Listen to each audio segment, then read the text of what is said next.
Hi everyone! Before we get into this audiobook, I'd really appreciate it if you could hit the subscribe button and drop a like. It helps me out a lot as well as contributes a lot to the channel. Now, let's get into the story. I hope you enjoy.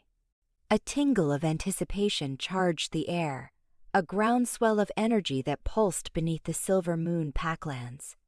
Banners of argent silk, emblazoned with the pack's lunar crest, decorated every tree and structure ringing the village common. The crisp scent of evergreens and hearth smoke mingled with the honeyed fragrance of moon-petal blooms, meticulously arranged into festoons and woven through the tresses of each female pack member. Tonight, Alpha Tristan Blackwood would present Seraphina Thorn as his Luna, cementing their alliance and safeguarding the pack's future. At the crowd's periphery stood Isla Meadowlight, her spirit clenched with unease. She wore a simple gown the color of moss, feeling like a wildflower in a curated garden.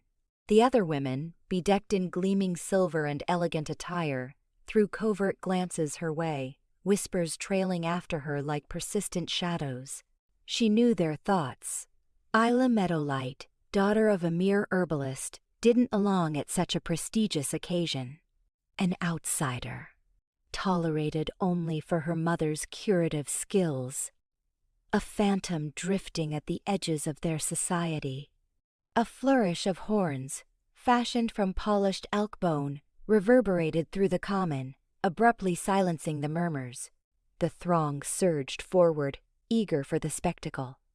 Leading the procession was Elder Rowan, his silvery mane luminous in the twilight.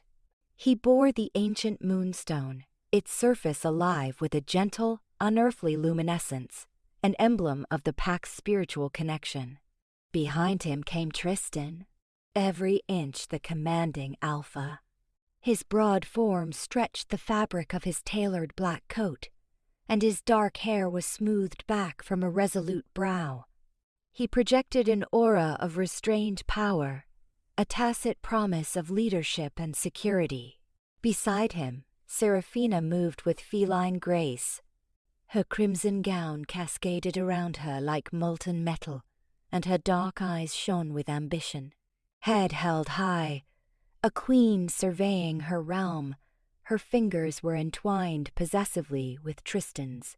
Elder Rowan lifted the moonstone aloft, its light flooding the common in an ethereal glow.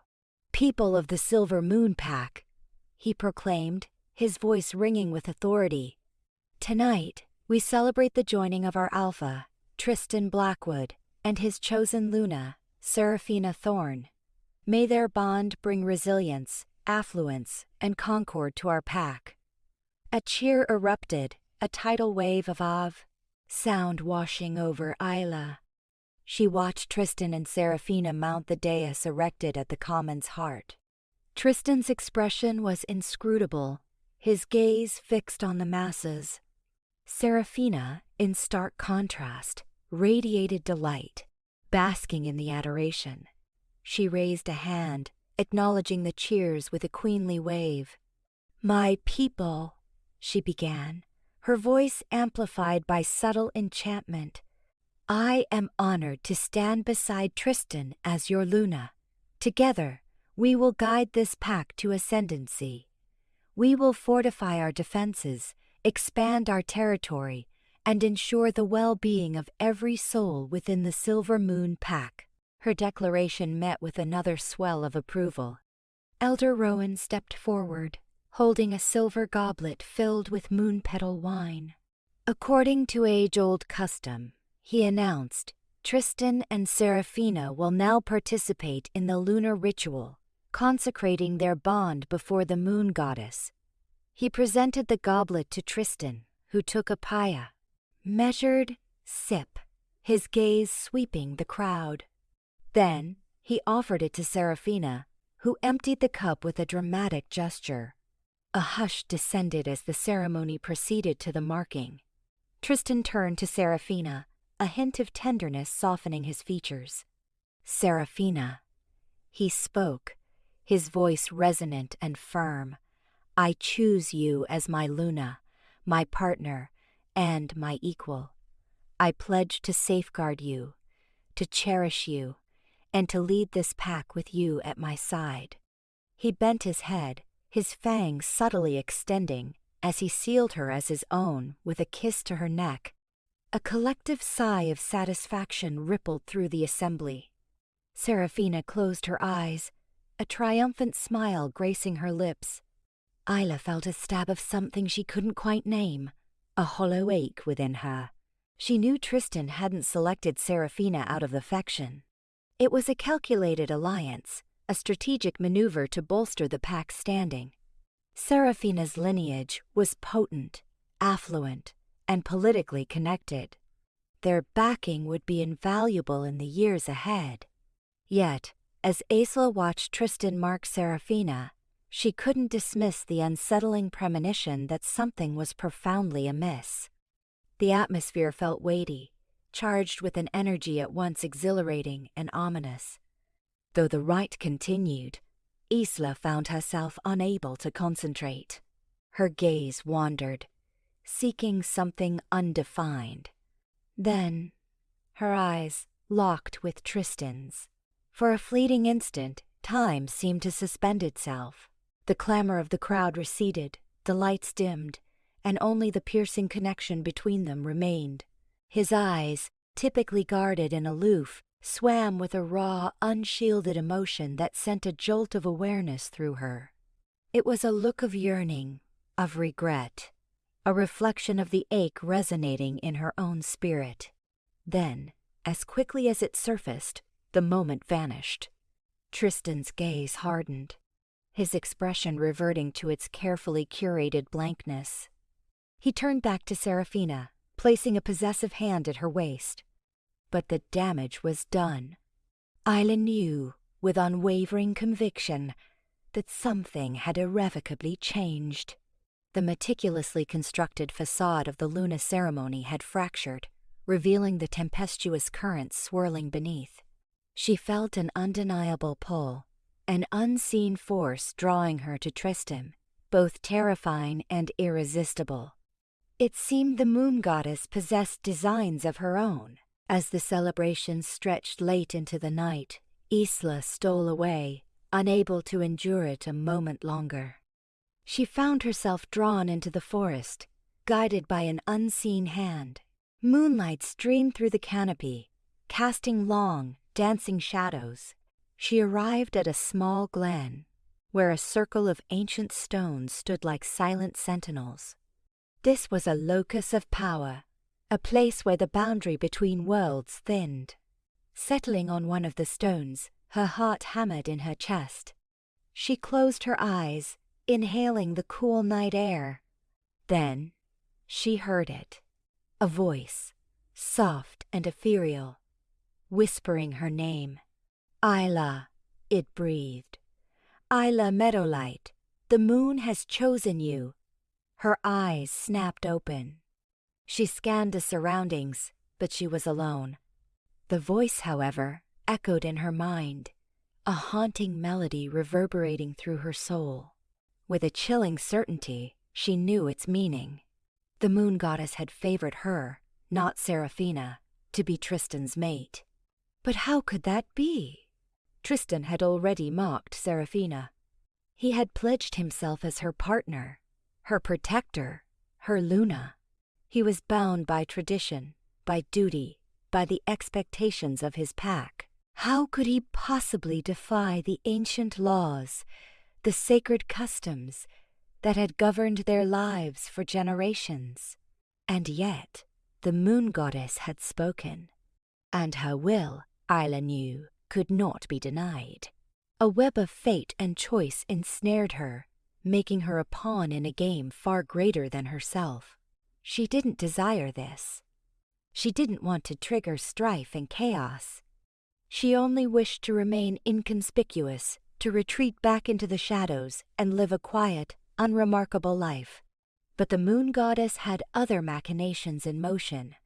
And Isla Meadowlight, the quiet herbalist's daughter, was about to be thrust into the epicenter of a tempest that would rock the silver moon pack to its core. The fragrance of moon petal blooms, formerly sweet and celebratory, now carried a hint of something darker, something perilous. The silver ceremony had concluded, but the true ceremony, the ceremony of destiny, was only commencing. The unforeseen bond the drums throbbed, a primal heartbeat mirroring Tristan's own frantic pulse. He clutched Seraphina, her hand a rigid sculpture in his. The Luna's dance. A tradition as ancient as the silver moon pack, yet tonight it felt like shackles. He executed the steps flawlessly, each twirl and bow a practiced charade for the assembled wolves. The air hung heavy with anticipation. A blend of evergreen, damp earth, and Seraphina's subtly overpowering perfume. Then he glimpsed her. Isla stood at the clearing's edge, half hidden in the shadows cast by the old oaks. Not dancing, not celebrating, simply observing. A tendril of unbound hair framed her face like a soft halo. Her eyes, the color of sunlit glades, locked with his. The world stuttered. The drums faded to a muted drone. The scent of pine intensified, sharpened, entwined with something feral, untamed, that resonated deep within him. Recognition slammed into him, a magnetic pull, a force so potent it threatened to topple him. Seraphina vanished, the pack dissolved, his vows evaporated. Only Isla remained, and the undeniable, scorching connection that ignited between them. A sharp intake of breath escaped Isla, her hand fluttering to her throat. Her gaze widened, reflecting the bonfire like the molten core now ablaze within him. He saw the shock, the incredulity, the dawn of understanding bloom across her features. She knew it. She felt it too. A guttural rumble echoed through the pack. Heads snapped around, ears pricked. Unease vibrated in the air. They sensed it. The unnatural surge of power, the disruption of the established order. Mates were chosen, presented, bonded. A sacred, meticulously planned ritual. This was anarchy. Seraphina stiffened, her smile wavering, then collapsing altogether. She followed his line of sight, her eyes narrowing as they landed on Isla. He felt the subtle shift in her bearing, the tightening of her grip, the barely leashed fury radiating from her like a furnace's heat. "Tristan?" she breathed, her voice a honed blade. "What is the meaning of this spectacle?"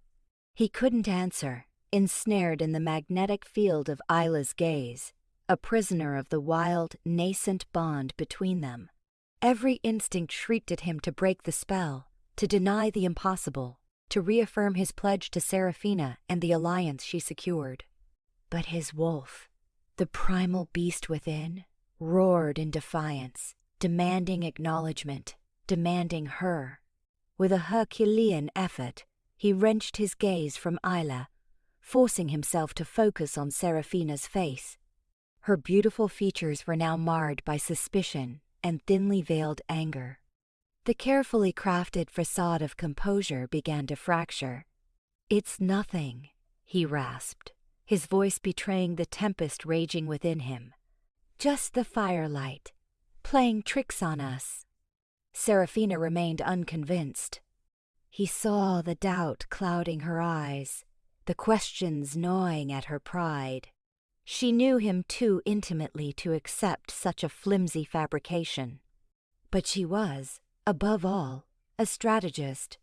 She comprehended the importance of appearances, of maintaining dominance, of concealing weakness. "Of course," she replied, her voice regaining its polished veneer. "The firelight, it can be extraordinarily deceptive." She pasted on a smile, a brittle, insincere mask, that failed to reach her eyes. The drums resumed, louder now, as if trying to drown out the unnatural quiet that had settled over the clearing. Tristan forced himself to continue the dance, his movements mechanical and strained. He held Seraphina tighter, attempting to project unwavering devotion, but the lie tasted like ash in his mouth. He risked another glance at Isla. She hadn't moved, still watching. Her face was pale, her expression inscrutable. He detected a flicker of fear in her eyes, but also something else, a quiet resolve, an acceptance of the fate that had been unleashed.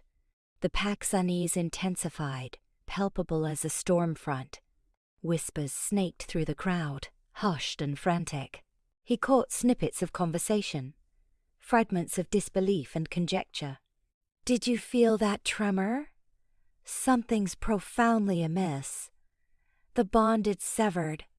Isla Meadowlight? What is she daring to do here?" He knew he had to intervene, to quell the rising wave of panic. But he was paralyzed, torn between duty and yearning, between the vows he had sworn and the undeniable truth reverberating within his soul. The dance concluded. The music ceased. Silence descended upon the clearing. All eyes bored into him, awaiting his reassurance, his confirmation that order reigned. He opened his mouth to speak, but the words remained trapped in his throat. Seraphina tightened her grip on his hand, a silent reminder of the expectations he carried. He looked at her meticulously styled hair, her impeccable makeup, her exquisitely tailored gown. She embodied everything he had always believed he desired in a Luna: powerful, ambitious, perfectly suited to the political intricacies of the werewolf realm. But in that moment, she felt utterly foreign. His gaze drifted back to Isla. She remained still as a statue, bathed in the flickering glow of the fire, a lone figure against the backdrop of the primeval forest.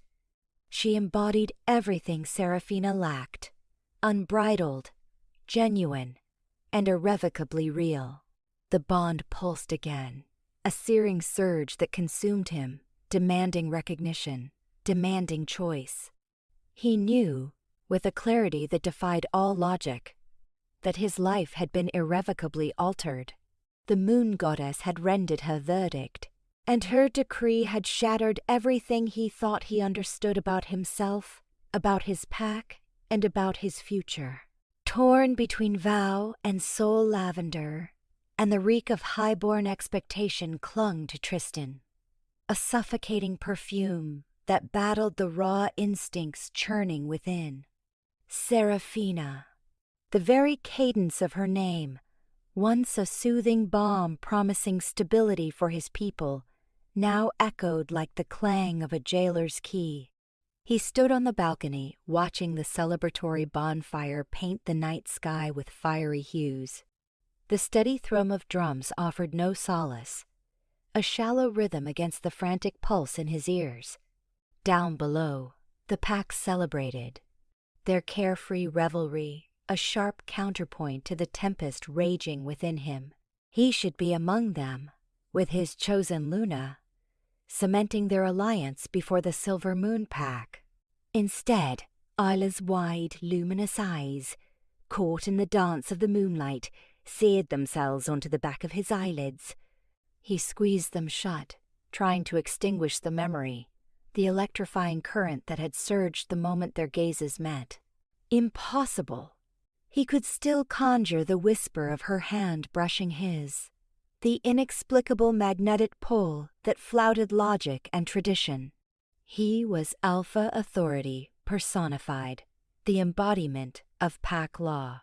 How could he be so completely undone by a force beyond his control, a force that threatened to fracture the very foundations of his world?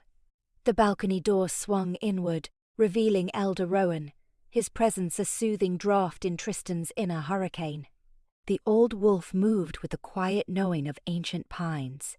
His eyes, though dimmed by age, held a piercing, insightful spark.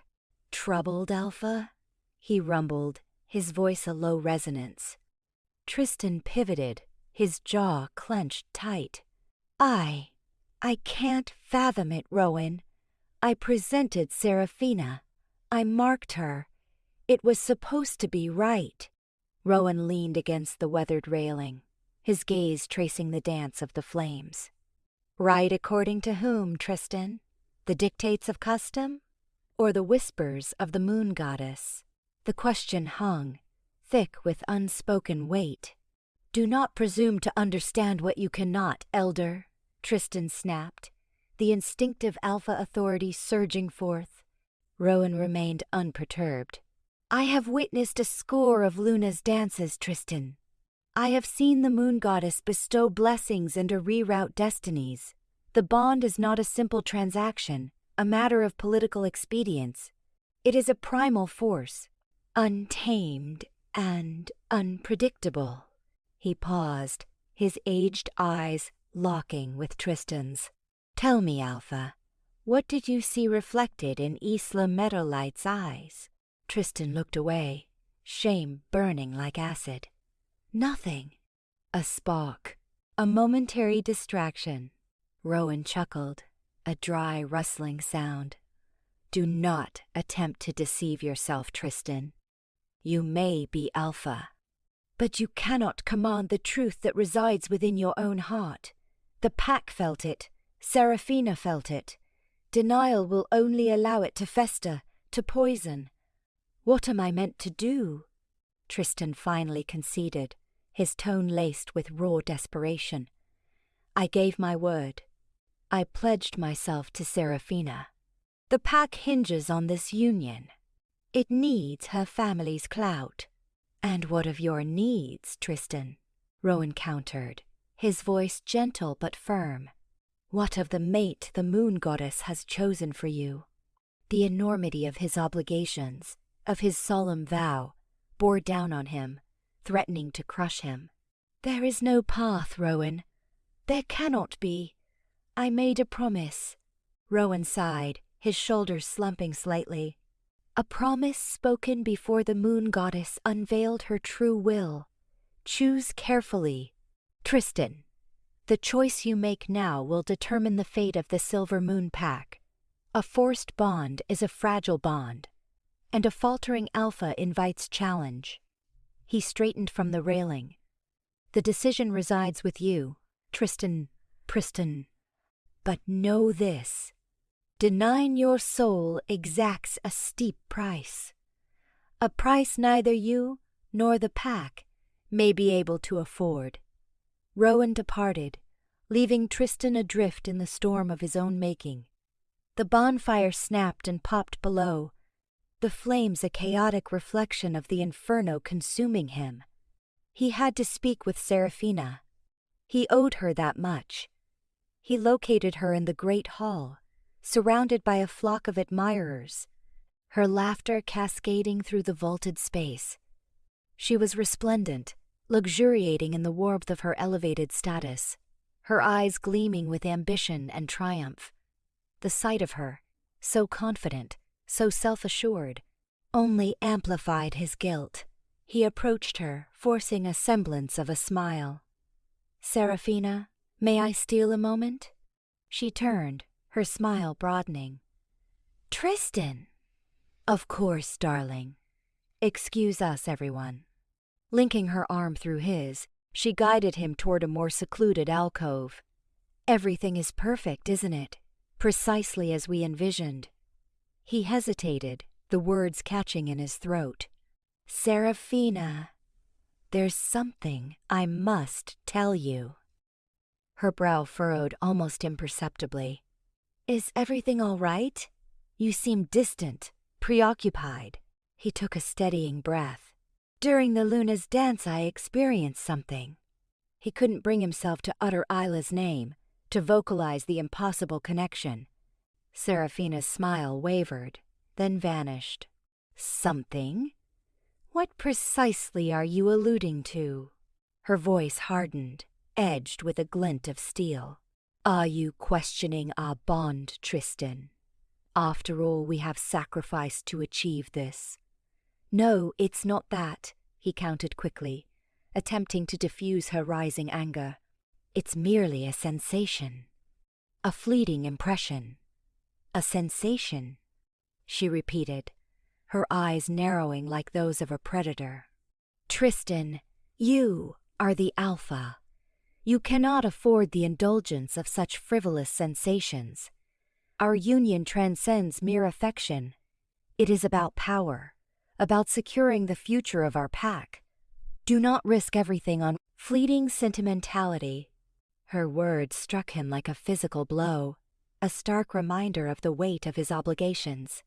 He looked at her, at the calculating intelligence in her gaze, and a chilling realization washed through him.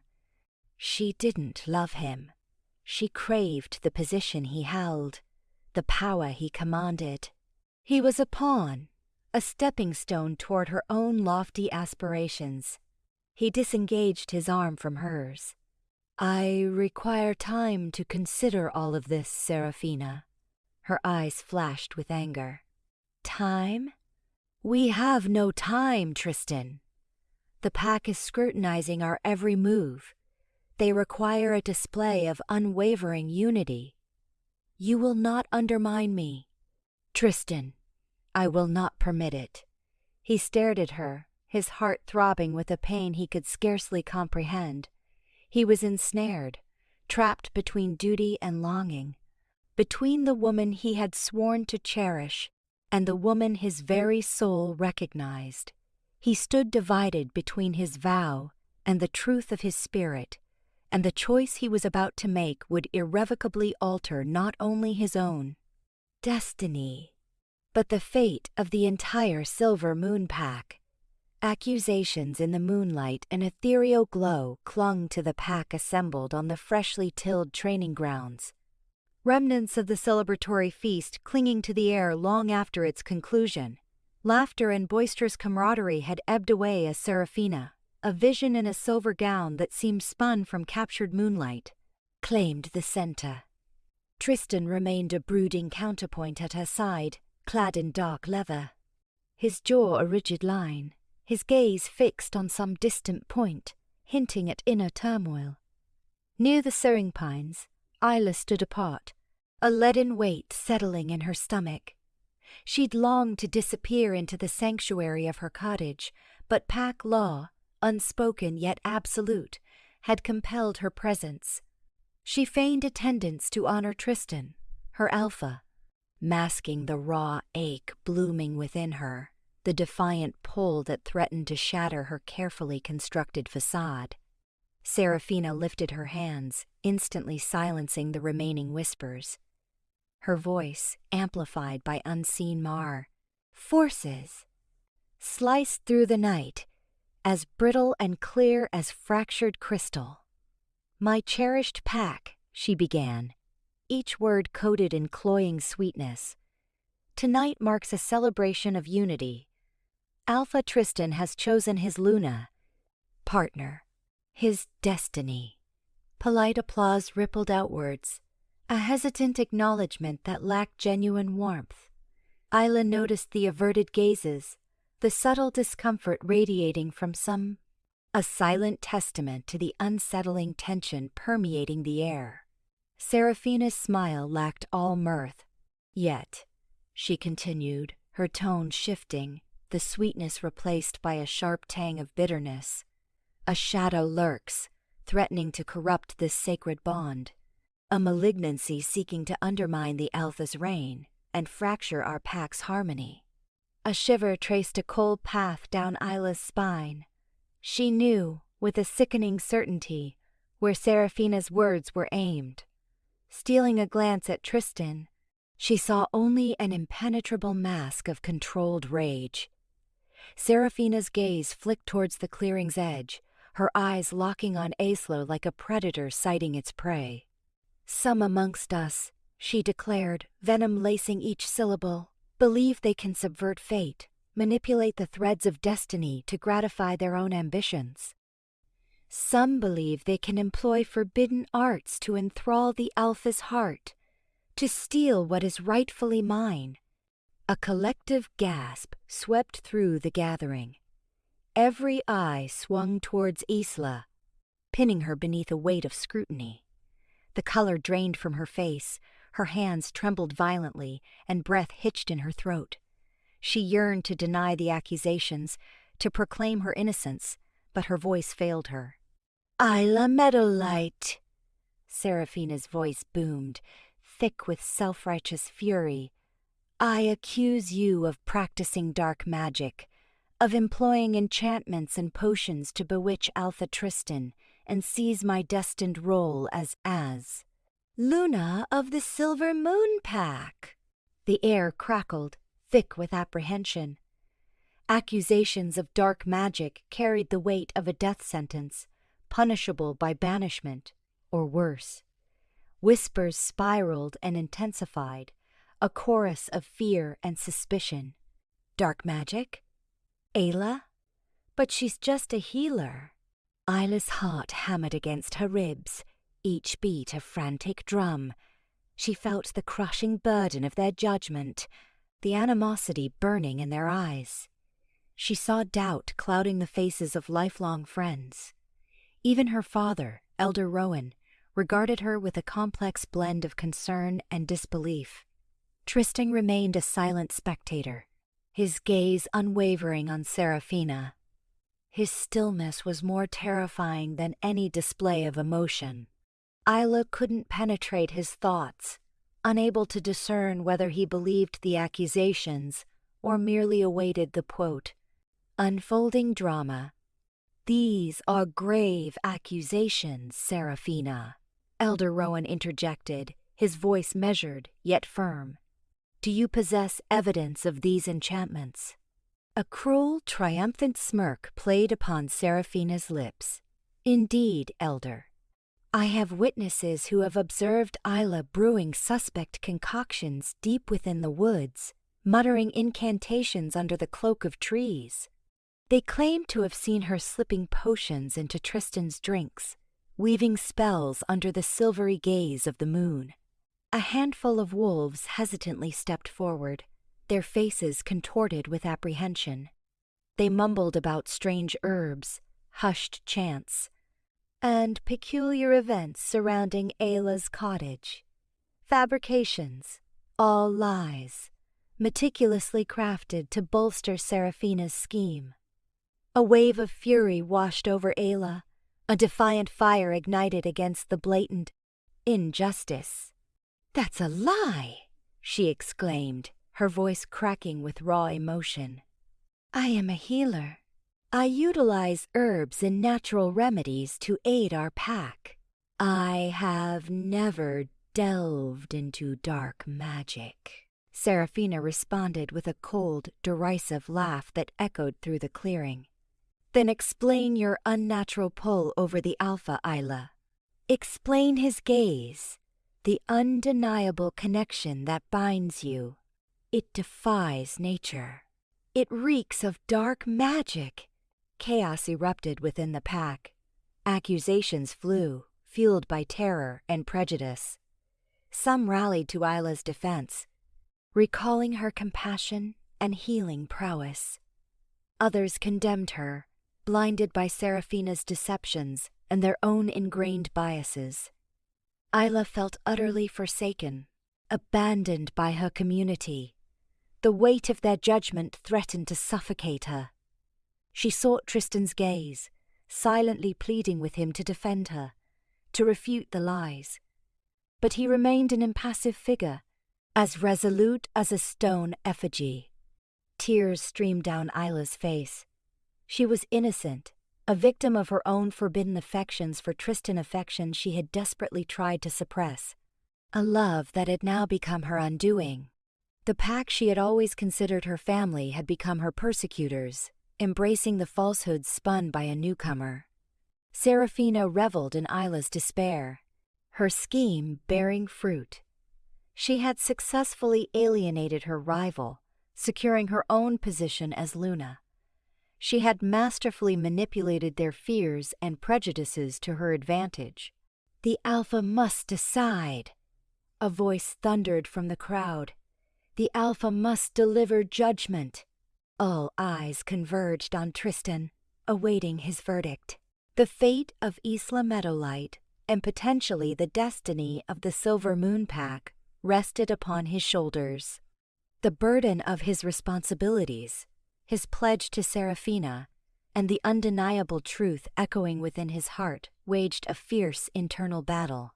He stood paralyzed, trapped between duty and desire, ensnared in a web of deceit and dark magic. The moonlight seemed to mock his torment, highlighting his agonizing struggle for all to witness. His silence roared through the clearing. Solace in the forbidden woods Isla bolted. Seraphina's venomous words, the silent daggers of Tristan's gaze, clanged in her skull, each syllable a searing memory. No pause for her cloak, no backward glance at the sneering faces that moments ago had feigned welcome. Only escape mattered. Beyond the pack's reach, beyond judging eyes, beyond the phantom-lean ache of a bond broken before it began. Her unshod feet slapped against the hard-packed earth, the sharp kiss of pebbles a welcome counterpoint to the hollowness in her chest. Tears hazed the trail, turning the familiar path toward the territory's edge into a treacherous maze. Stumbling, gasping, she forced herself onward, propelled by a raw instinct to vanish. The Silver Moon Pack's boundary stood defiant, an ancient oak, its boughs contorted like supplicating limbs. Beyond lay the forbidden woods, whispered of in fearful tones, a place where pack law dissolved, where shadows held dominion. No one dared trespass without the Alpha's explicit and perpetually withheld consent. Isla plunged in. Beneath the low-slung branches, the temperature plummeted, a palpable dampness clinging to the air. A wave of pine and humus washed over her, a sharp departure from the sugary sweet herbs that still perfumed the air of the abandoned celebration. Here, the world breathed with authenticity, wild and unfiltered. She pressed deeper. Trees towered, their interlocked canopies allowing only fractured moonlight to penetrate the gloom. The pack sound's distant revelry, the pulse of drums receded, replaced by nature's orchestra, rustling foliage, mournful owl cries, the busy scratchings of unseen creatures. Fear, yes, but a different kind than the one ignited by Seraphina's scorn. This was the prickling anticipation of the unknown, the thrilling unease of the wilderness. An irresistible pull drew her toward a small glade, bathed in an ethereal radiance. The moon, a silver coin in the velvet sky, reigned supreme, its light splintering through the branches, painting the ground in a dance of light and shade. At the glade's heart stood an ancient willow, its branches cascading earthward like a curtain of tears, its leaves shimmering like liquid mercury. Isla approached with reverence, as one might approach a sacred shrine. She reached out, lightly brushing a weeping branch, the leaves cool and slick against her palm. A jolt, like a static discharge, surged through her. She recoiled, startled, but the sensation wasn't unpleasant. An awakening, perhaps. Purposefully now, she grasped the branch, her fingers twining around it. The sensation intensified, a torrent of images flooding her senses. The willow's deep roots anchoring it to the earth, the silent surge of sap within its core, the whispered secrets carried on the wind through its leaves. She felt intrinsically linked to the tree, to the soil beneath, to the celestial orb above. A connection she'd only glimpsed before, in the quiet tending of her mother's herb garden or aimless wanderings through sun-drenched meadows. Here, within the forbidden woods, under the moon's vigilant eye, it resonated, undeniable. She was more than Isla Meadowlight, daughter of a simple herbalist. She was something of this place, A voice, soft as wind through leaves, echoed within her. "Welcome home." Tears flowed anew, not of terror or despair, but of recognition, of profound belonging. She sank to her knees at the willow's base, burying her face in its weeping branches, and gave way to her emotion. Time dissolved. The moon continued its stately traverse across the heavens, its light a steadfast sentinel. The forest pulsed with life, no longer menacing, but comforting, familiar, safe, protected. When she finally looked up, dawn was beginning to stain the eastern sky. The pack would be searching, or, more likely, debating her exile. But she was altered. The woods had gifted her something of profound connection to herself, to the land, to the lunar sphere, a strength unearthed from within. Rising, she saw a solitary beam of moonlight pierce the canopy, illuminating a path deeper into the woods. Not a demand, but an invitation, a silent promise. She couldn't refuse. With newfound conviction, Isla stepped onto the moonlit trail, her bare feet finding purchase on the uneven ground. Where it led, she couldn't know, but the imperative to follow resonated within her. The forbidden woods, once a source of trepidation, had become her haven, her guide, and the moon, silent witness to her anguish and rebirth, stood as her sole confidant. Confrontation in the dark shadows dappled the forest floor, the moon a mere sliver obscured by the dense overhead foliage. Tristan navigated the tangled undergrowth, the mingled scents of pine, moist earth, and Isla's singular aroma, a vibrant blend of wildflowers and something fiercely natural drawing him onward. He followed it like a beacon, his inner wolf agitated, demanding reunion. The echo of her anguish, a searing jolt the instant Seraphina's cutting words resonated through the pack hall, still reverberated within him. Denial had been his initial impulse, a futile attempt to dismiss it, but the truth hammered at him, relentless and undeniable. He discovered her near the venerable willow, its boughs drooping like mourners' arms. She sat nestled at its base, back turned, shoulders subtly quaking. A faint, almost ethereal energy shimmered in the air, emanating from the ancient tree and enveloping her. "Isla," he rasped, the word a raw entreaty, not a command. No response. No acknowledgement. Each footfall, the crackle of twigs beneath his weight, felt deafening in the stillness. He knelt beside her, close enough to register the feverish heat radiating from her skin, close enough to glimpse the glistening tracks of tears on her cheeks. "Please," he implored, his hand hovering, hesitant to intrude. Slowly, with evident reluctance, she pivoted. Her eyes, usually sparkling pools of vitality, were clouded with pain, tinged with a burgeoning defiance. "What do you want?" The question, barely audible, hung in the air. "I had to find you," he blurted, despising the tremor in his own voice. "Why? To reiterate my inadequacy? To reassure yourself of your wise decision?" Her challenge struck him like a physical blow. "That's unfair." "Is it, though?" A brittle laugh escaped her. "You marked her, Tristan, installed her as Luna, declared my position to the entire pack." He reached, finally closing the distance, his fingers brushing hers. Her skin felt unnaturally cold, despite the earlier sensation of heat. "I had no choice," he insisted, a note of desperation creeping in. "You know I didn't.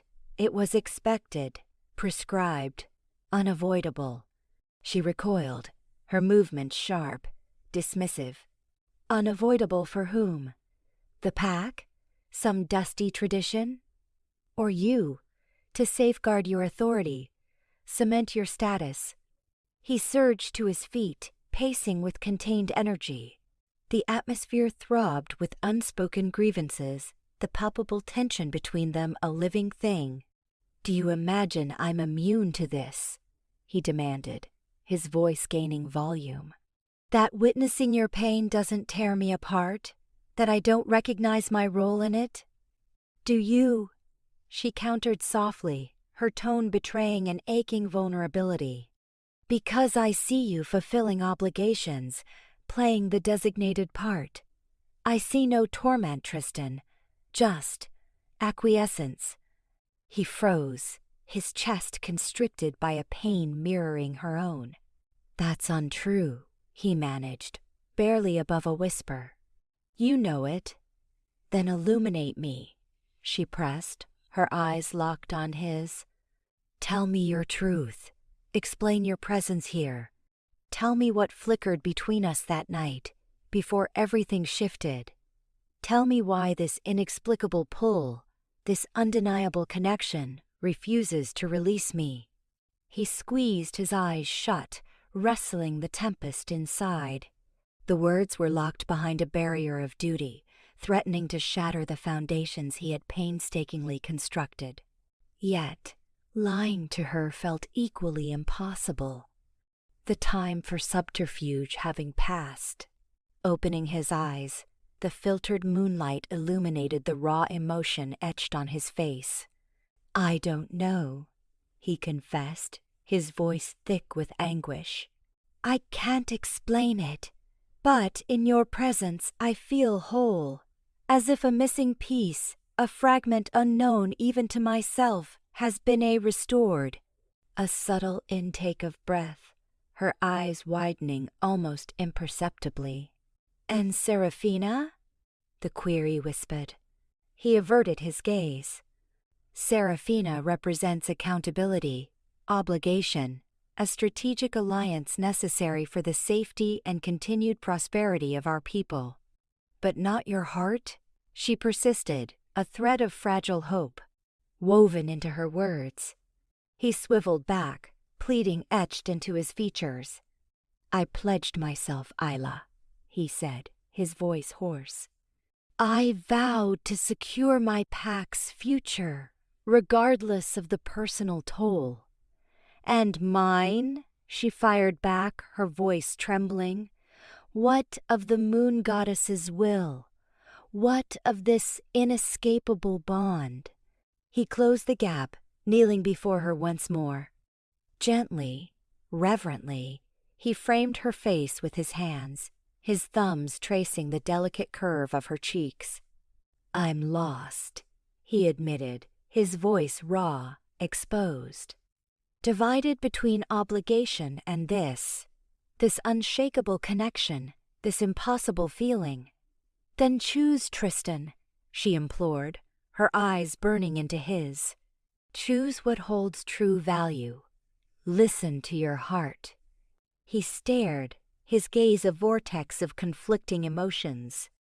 The yearning to choose her consumed him, to disregard consequence, cast aside responsibility, and surrender to the love fate had ordained.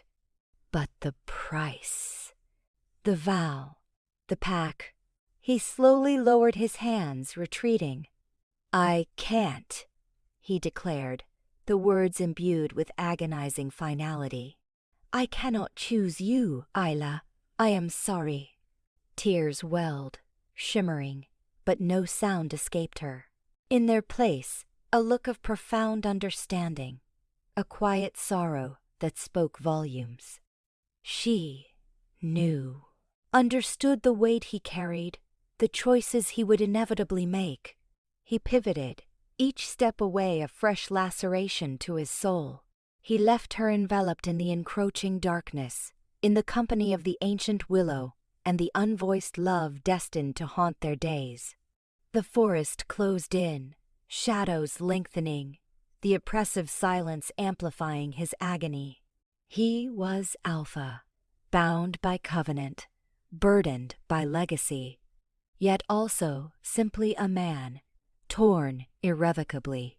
And in that instant, he felt utterly, completely adrift. The council's decree tension choked the council chamber, the aromas of cedar and aged stone failing to mask the palpable unease. Torchlight danced across the elders' faces, a mosaic of grim disapproval and thinly veiled hostility. Tristan, jaw clenched, focused on the oak table's carvings. He registered Seraphina's nearby presence, a subtle pressure against his arm, a brittle reminder of their bond.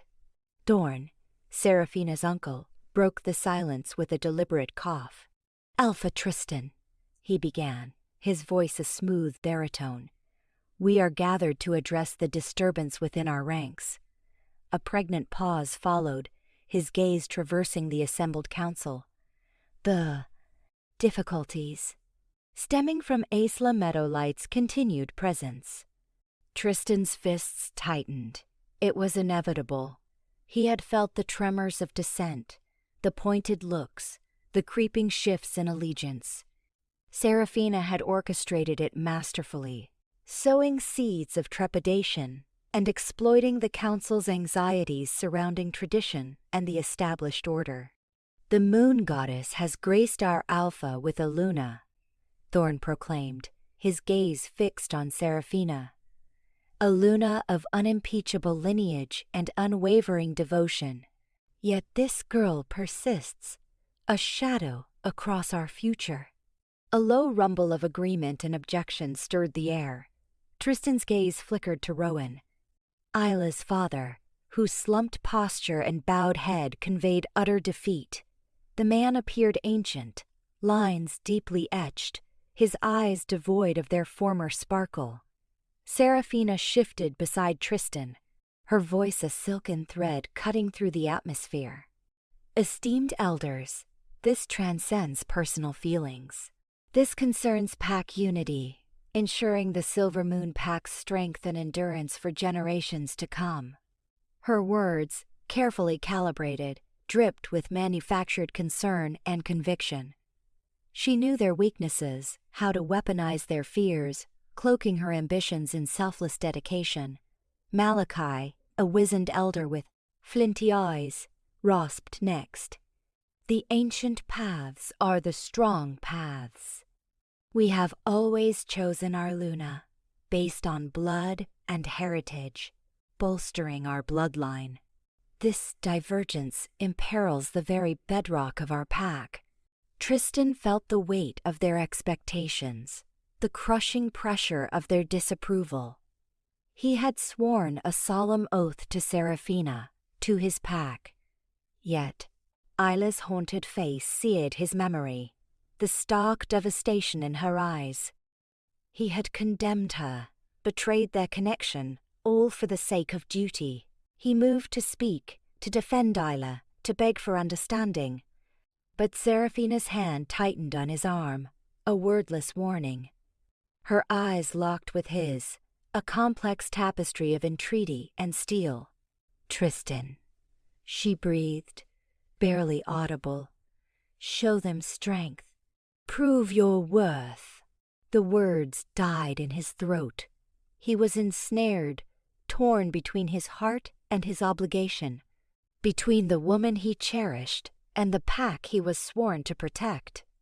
With each passing heartbeat, Isla receded further. Thorn raised a hand, silencing the murmurs. "Therefore, the Council proposes a decree to secure the Silver Moon Pack's unity and stability. Isla Meadowlight must be removed." He paused, scrutinizing their reactions. "She must be exiled from Silver Moonlands." The words hung, suffocating. A surge of fury threatened to erupt within Tristan. Exile. They were condemning her, banishing her from her home, stripping her of everything. He looked at Rowan, still silent, still bowed. He was defeated. He was powerless against tradition's tide, the Council's censure, Seraphina's subtle manipulations. "All in favor?" Thorn asked, his tone sterile. One by one the elders raised their hands, faces grim, eyes avoiding Tristan's. Unanimous. Isla Meadowlight was condemned to exile. Tristan remained mute, fists clenched until his knuckles shone white. He could not speak, could not object, could not defy the council's judgment. He was the Alpha, bound by duty, tradition, and his own vows. Seraphina's cold, calculating squeeze on his arm broke through his stupor. "You acted correctly, Tristan," she breathed. "You shielded our pack." But Tristan knew what he had shielded. Archaic customs, deep-seated prejudices, and primal fears. In doing so, he had sacrificed the only thing of value: his heart. The meeting disbanded, elders filing out, a strange confluence of relief and disquiet etched on their faces.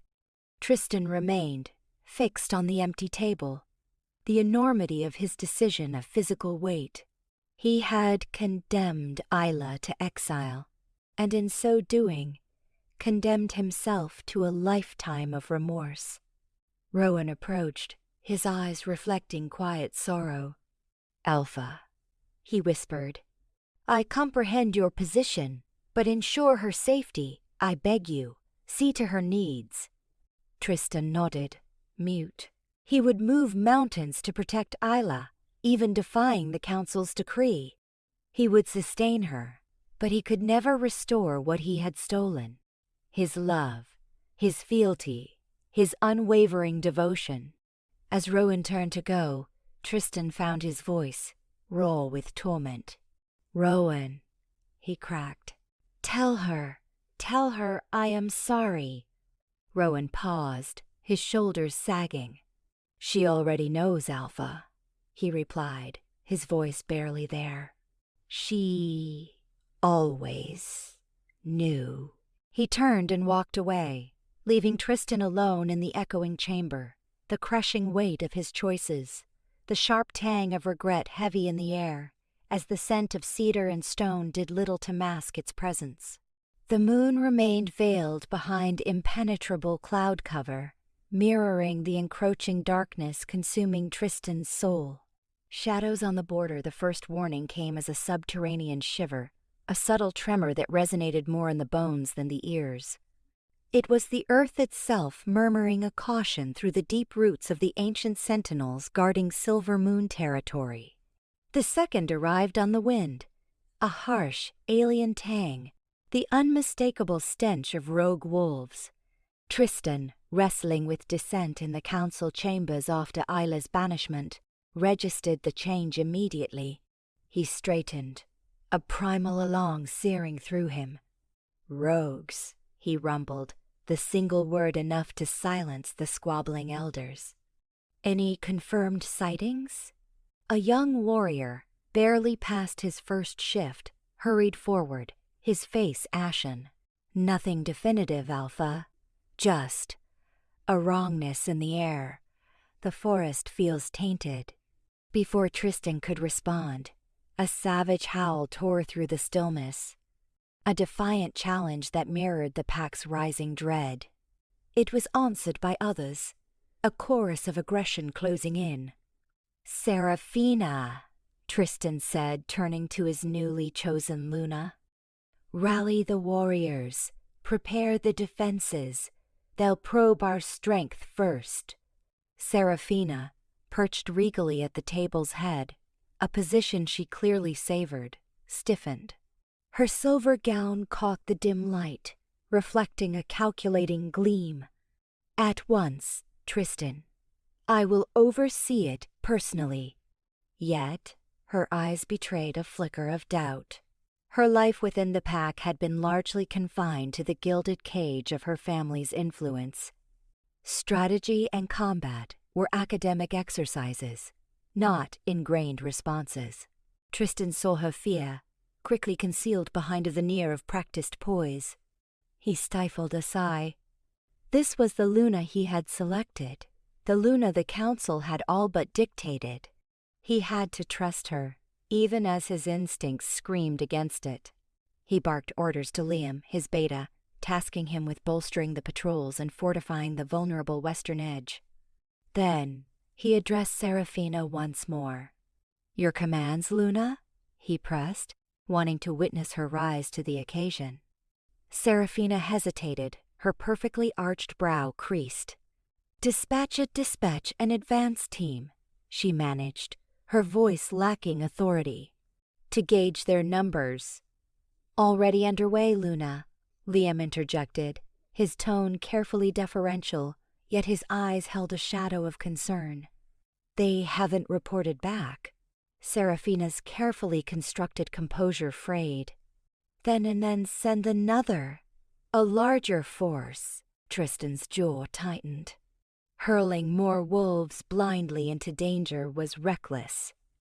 "We need a cohesive defense, Seraphina, not a piecemeal response. What is the plan? Which warriors lead the vanguard?" Seraphina's practiced facade crumbled. I require time to consider," she stammered, her voice barely audible. "This is all unfolding so rapidly." The council members shifted in discomfort, their hushed murmurs growing louder. Tristan felt their judgment, their disappointment, aimed at him for choosing a Luna so clearly out of her depth. He stepped forward, his dominant presence silencing the dissent. "Liam, assume command of the defense," he declared, his voice resonating with Alpha authority. "Seraphina, remain here. I require you to safeguard the pack within our territory." It was a thinly veiled attempt to keep her from the fray, but the only option he could see. He shifted, the transformation a surge of raw power and instinct. His fur prickled, acutely aware of the impending threat. With a final glance at Seraphina, her face a study in frustrated helplessness, he exploded from the council chambers and into the night. The forest seethed with turmoil.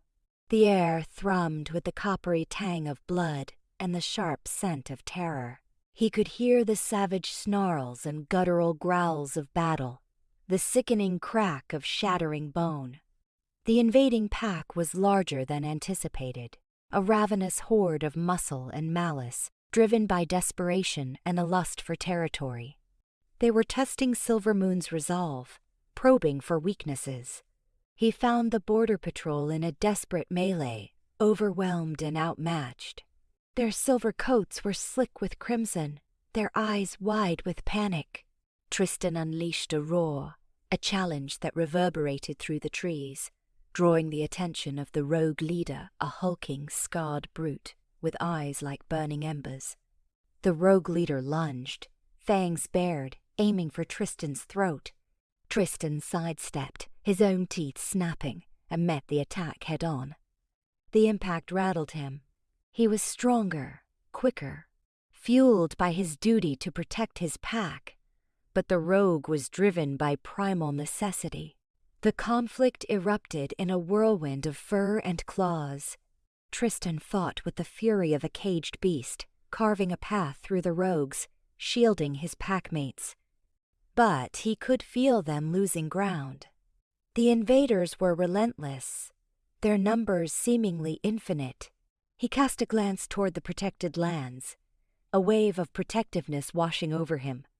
He could sense the fear radiating from the village, the vulnerability of his pack without a capable Luna to guide them. Seraphina was meant to be their bulwark, their guardian, but she was nowhere to be seen, at least not on the battlefield. For a fleeting moment, he wondered if Isla would have been a better choice, then banished the thought as a needless distraction. A rogue managed to outflank him, its teeth tearing into his shoulder. Agony shot through him, but he ignored it, focusing on the immediate threat. He slammed the rogue against a gnarled oak, crushing its ribs, then pivoted to confront the leader. The rogue leader snarled, its eyes blazing with animosity. This was clearly more than just a land grab. It was a challenge to Tristan's dominion, an act of outright war. Tristan knew he had to quell this rebellion quickly, before more of his pack were maimed or perished. Summoning his reserves of strength, Focusing his will, he steeled himself for the final showdown. He surged forward, fangs bared, prepared to defend his pack, his land, and even his Luna, regardless of her own capacity to defend herself. The encroaching shadows deepened on the border, reflecting the looming uncertainty that now threatened to engulf the Silver Moon Pack. An unlikely savior, the reek of iron and evergreens hung heavy. Isla tasted copper, a metallic film clinging to her palate as she navigated the gloom beneath the trees. A maelstrom of snarls, ululations, and the crunch of shattered bone formed the soundtrack to the brutal clash. The very earth pulsed with the unleashed energy of shifting bodies. She should have been long gone, vanished beyond the borders of Silver Moon, swallowed by the unforgiving wild to which she'd been condemned. Yet, here she remained. A fleeting vision of Tristan, his face etched with steely resolve amidst the fray, surfaced in her thoughts, superseded by the more pressing image of her packmates, fear twisting their features, their forms exposed. This woodland was her domain. Every bend in the stream, each venerable oak, every secret deer path was imprinted on her soul. The rogues, driven by animalistic ferocity and a ravenous hunger for land, lacked that intrinsic connection. That was her advantage, her leverage. Ignoring the dull ache that resonated deep within her heart, Isla rallied the handful of wolves she'd managed to extract from the chaos. They were fledglings, for the most part, barely past their first transformation, their eyes reflecting pure, untainted terror. Fear was a contagion, she knew, a crippling disease that rendered them vulnerable. "Listen," she commanded, her voice a low, steady rasp that sliced through their hysteria. "They rely on brute strength, pack mentality. We'll turn that against them." She gestured towards an impenetrable wall of thorny brambles, their branches interwoven like a verdant fortress. "They won't expect us to breach that. We'll circle, strike from the rear. Understood?" A hesitant ripple of assent passed through the small group. "Good. Shift. And stay close." Isla transformed, her bones clicking into new alignments, fur blossoming across her skin. The shift was a salve, a temporary reprieve from the crushing weight of her despair. As a wolf, she was pure instinct, pure survival. They moved as one, a wraith gliding through the undergrowth, the thorns tearing at their pelts but affording near-invisible concealment. The rogues remained fixated on the main conflict, their attention consumed by Tristan's formidable presence. They never noticed the small band maneuvering to their flank. Isla spotted a young she-wolf, trapped between two hulking rogues. The she-wolf was hopelessly outmatched, her frightened yelp swallowed by the din of war. Now was the moment. With a surge of adrenaline, Isla exploded forward, colliding with one of the rogues, throwing him off balance. Her fangs found purchase, sinking into his haunch. The rogue bellowed in agony and surprise, pivoting towards Isla. The other rogue, momentarily disoriented, paused. "Go! Find safety!" Isla growled at the young she-wolf, her voice a guttural rumble. The she-wolf needed no further prompting. She bolted, vanishing into the depths of the forest.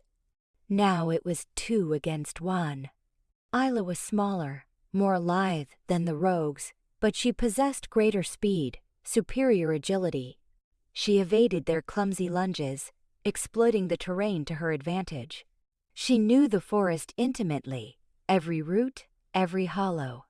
The rogues, heavy and unwieldy, stumbled and struggled to maintain pursuit. A jolt of pain shot through her shoulder as one of the rogues managed to connect. But she refused to yield. She couldn't. Not with the memory of fear etched on the faces of her pack, not with the echo of laughter she shared with other pups during her younger years. She snarled, teeth bared in a ferocious display, and lunged, aiming for the rogue's vulnerable throat. The rogue, taken aback by her sheer tenacity, recoiled. Isla pressed her attack, snapping and clawing, forcing the rogue back towards the main battleground.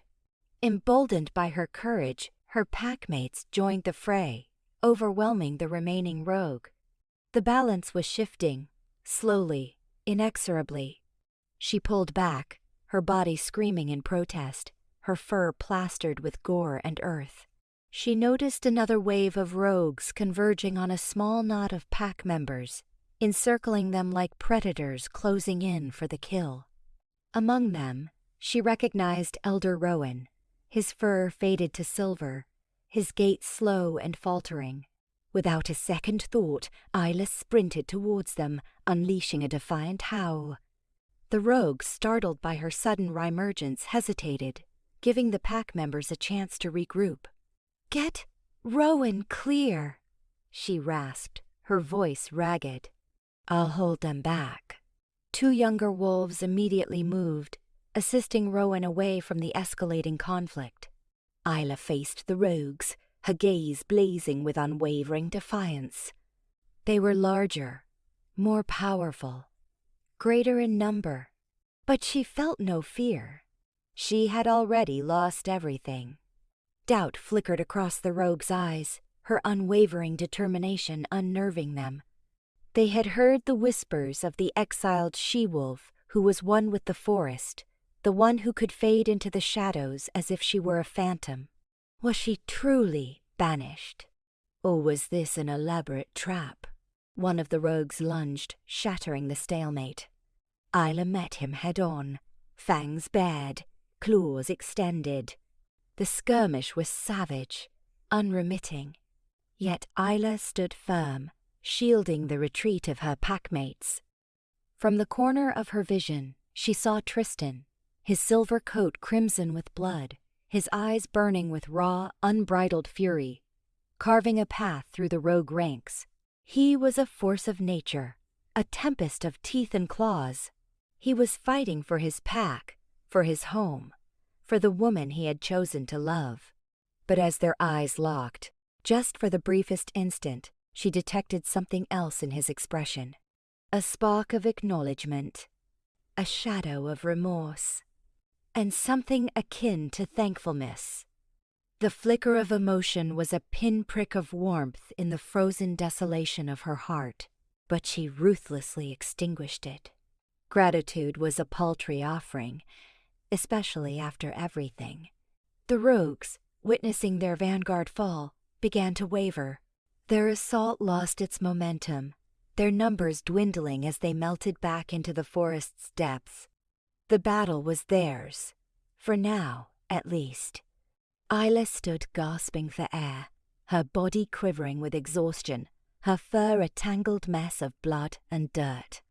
But she stood unbowed. She had safeguarded them. She had defended her pack, despite the fact that she was no longer one of them. As the remaining pack members clustered around her, their faces alight with relief and gratitude, a strange sense of estrangement washed over her.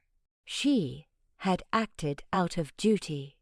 Now it was time to depart, before Tristan was tempted to double-cross his decision, before Seraphina had her throne in the dungeons. She wheeled around and plunged into the shadows of the forest, merging with the wilderness that was now her sole sanctuary. She could hear Tristan's triumphant howl resonate through the trees, a sound that simultaneously exhilarated and wounded her. She was a savior, to be sure, but a most unlikely one, an exile preserving the very people who had cast her out. Seeds of doubt, the air reeked of spilled life and crushed needles, a coppery bite clinging to Tristan's pelt as he circled their ravaged territory. Rogues scattered, the pack bandaged and bruised, yet victory tasted like ash. His gaze snagged on the tree line where Isla had vanished, the absence of phantom ache. He'd witnessed her, a tempest of controlled fury, orchestrating the younger warriors with a voice that sliced through the clamor like honed steel. The prescience with which she'd countered the flanking maneuver, the sheer speed in disarming that hulking brute poised to crush Rowan's strategy sculpted from terrain and sharp intellect, not mere brawn. An intellect he'd carelessly dismissed, knowledge he'd foolishly ignored.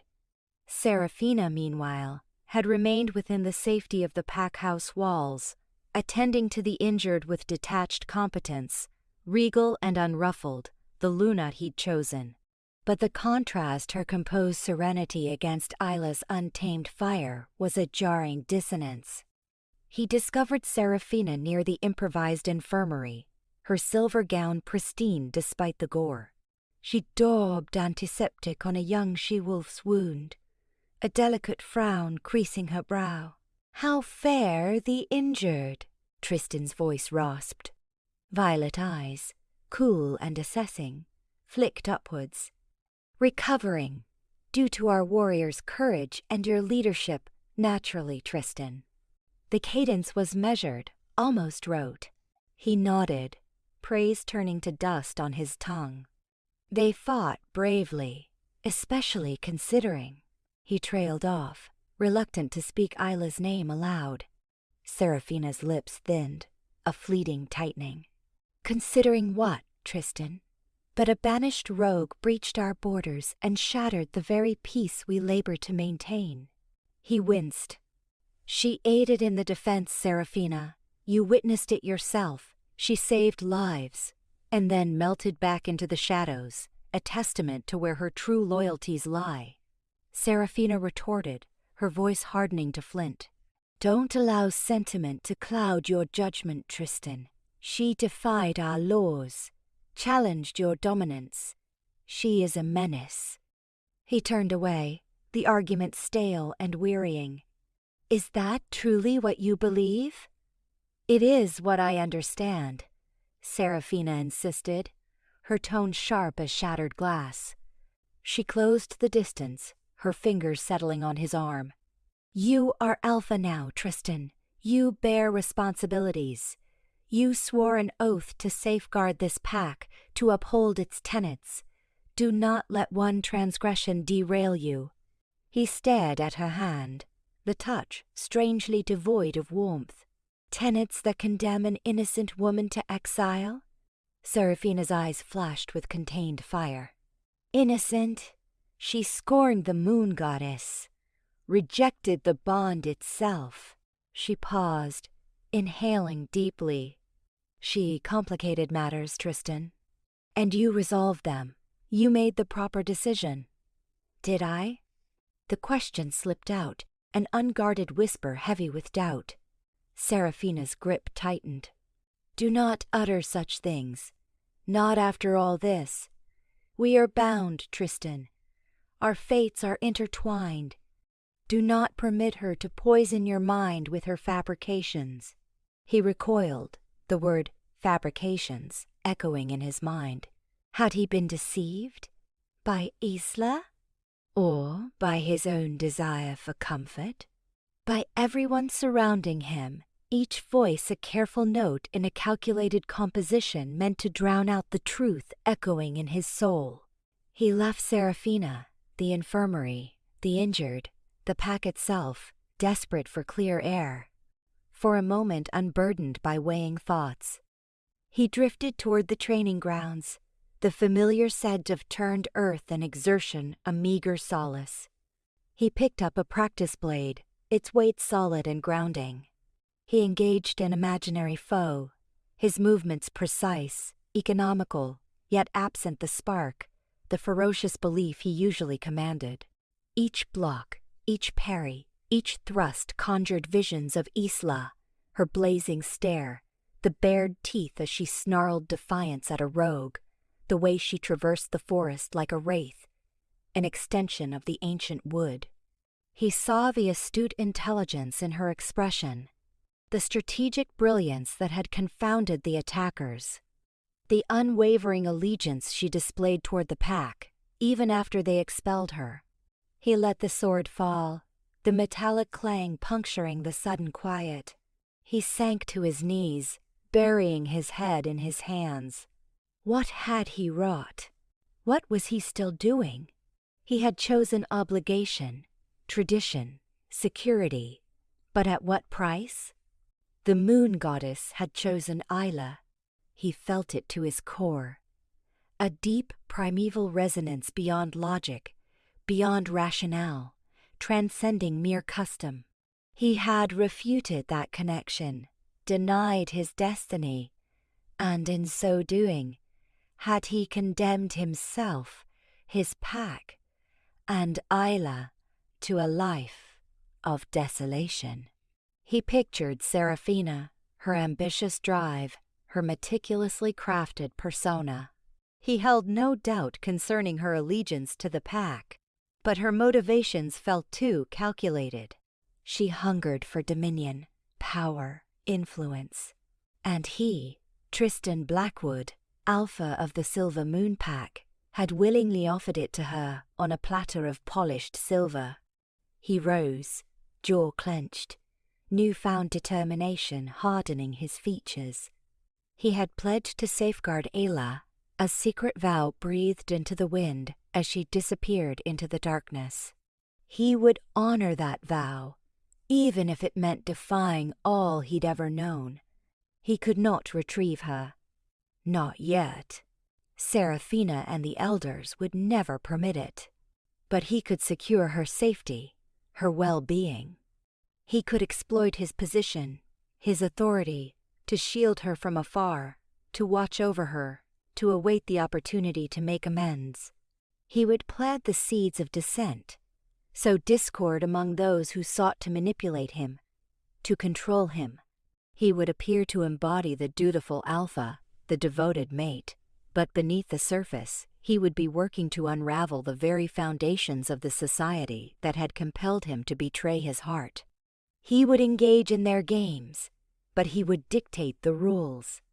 And one day, he would devise a means to bring Isla back, to claim her as his true mate, to defy fate itself, if need be.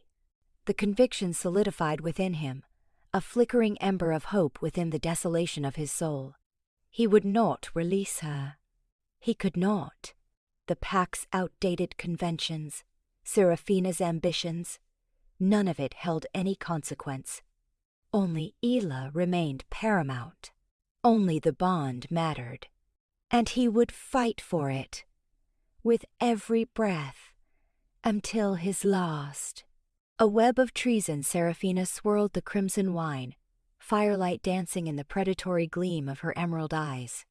Her chambers, ordinarily a sanctuary of silk draperies and calming potpourri, felt like a gilded cage this eve. Even the ubiquitous lavender couldn't dispel the acrid scent of ambition, intensified by Tristan's disquieting silence since the clash. A viperous certainty gnawed at her. Isla's name lingered unspoken on his lips, a silent betrayal. That insolent she-wolf, banished but unforgettable. "He looks at me," she rasped to Ilara, her stalwart guard and confidant, and sees her. Ilara, a mountain of a woman, etched with the jagged calligraphy of old wounds, remained impassive. An affront, Ilara, a festering wound given willingly. Ilara's voice, a low, gravelly counterpoint, echoed, "Tristan is Alpha. Duty commands him to the pack's well-being." A brittle laugh escaped Seraphina. Duty? A flimsy tether to hold a heart that roams elsewhere. "I demand more than adherence to obligation, Ilara." He must perceive her as a menace, a serpent coiled in our midst, and not some unjustly wronged soul. She traversed the room, her slippered feet hushed against the polished stone. We shall gift him that menace fabricated wholesale. The scheme began to crystallize, a delicate web of duplicity meticulously woven. It began with whispers, subtle seeds of suspicion sown amongst the pack elders, exploiting their ingrained distrust of outsiders and their inherent fear of disruption. She first approached Elder Bram, a man whose fealty was as reliable as dawn and whose power was undeniable. Bram, she offered, encountering him on the training grounds, feigning surprise. Such unwavering dedication, even in your twilight years. The pack thrives because of your commitment. Bram puffed up, the compliment finding its mark. Just upholding my responsibilities, Luna. Seraphina lowered her tone, feigning a shared secret. Disturbing rumors have surfaced. Concerning Isla. She let the name hang in the atmosphere, a venomous barb, tales of affiliations with rogues, of mirroring strategies, mimicking their brutal methods. Bram's brow furrowed into a landscape of concern. Isla? But she has been exiled. Precisely, Seraphina emphasized, her voice dripping with disquiet. A banished wolf harboring invaluable intelligence, potentially trading it to our foes. Consider the havoc she could wreak, the pack's susceptibility. She allowed the sinister implication to percolate. Perhaps Tristan, in his compassion, hasn't fully weighed the dangers. The seed had been planted.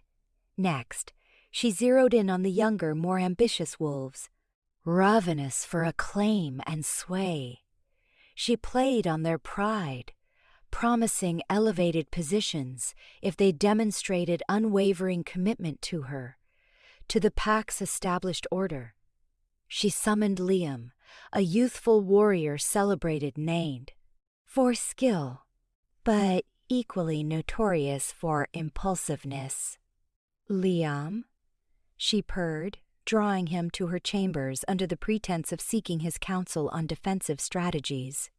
Your execution during the last engagement was remarkable. Such raw intensity.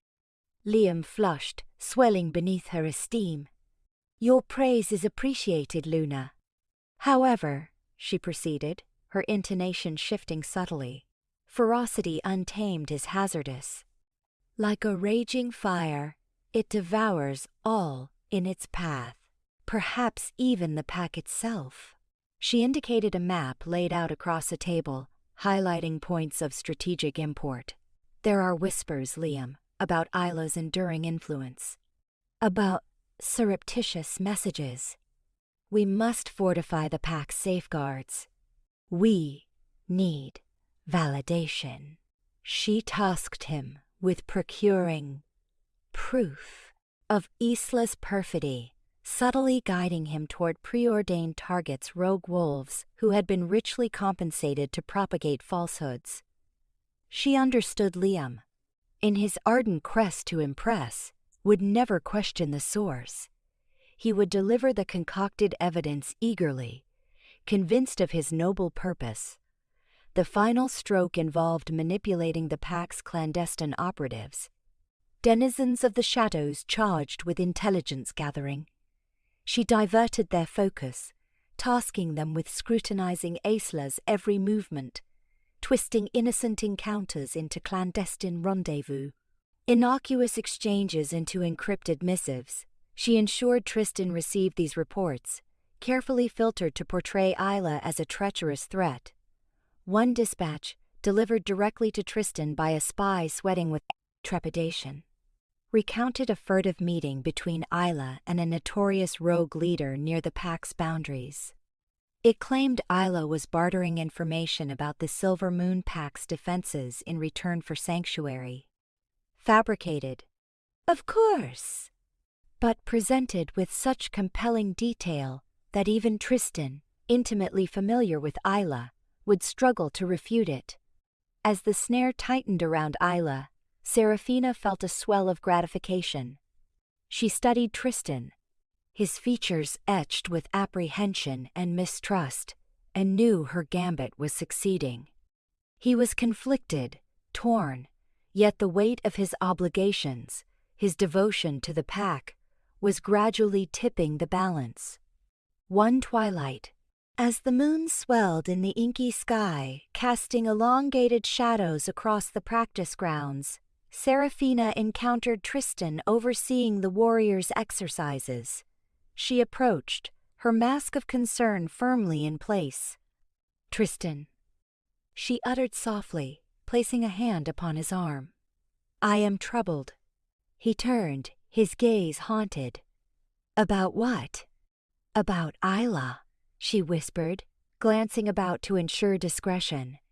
"The reports, they escalate in frequency and gravity. I know you harbor affection for her, yet you cannot ignore the danger she presents. She fraternizes with rogues, leaking our secrets. She jeopardizes the pack." Tristan recoiled, his jaw clenched. "I require proof, Seraphina." "Irrefutable proof." Seraphina met his gaze unflinchingly. Liam uncovered something. A recovered message from a rogue encampment. It alluded to a silver moon and a planned incursion. "The implication is stark, Tristan. She betrays us." She watched as the color leached from his complexion, the meticulously crafted illusion seizing hold. The seed of doubt had blossomed into a full-blown flower of suspicion. Seraphina realized, with a chilling certitude, that Isla was now officially condemned in Tristan's estimation. No longer a lost love, but a foe of the Silver Moon Pack. The trap had been laid, and soon it would snap shut. Her claim to Tristan, to her dominion, was now secured, purchased with deceit and fabrication. But in her world, the ends invariably justified the means, particularly when the grand finale meant absolute leverage. Trial by deceit, a palpable weight of accusations saturated the pack hall. Torchlight painted grotesque. Figures on the walls gathered, their eyes like chips of obsidian reflecting suspicion and apprehension. Isla stood shackled at the center, silver biting into her skin. Though her chin remained defiant, Tristan registered the subtle tremors in her hands. The rigid set of her jaw, the unmistakable posture of one steeling themselves for the inevitable blow. Among the judging council sat Elder Rowan, his face a landscape of worry and disbelief. His gaze darted between his daughter and Tristan, a silent, pleading inquiry.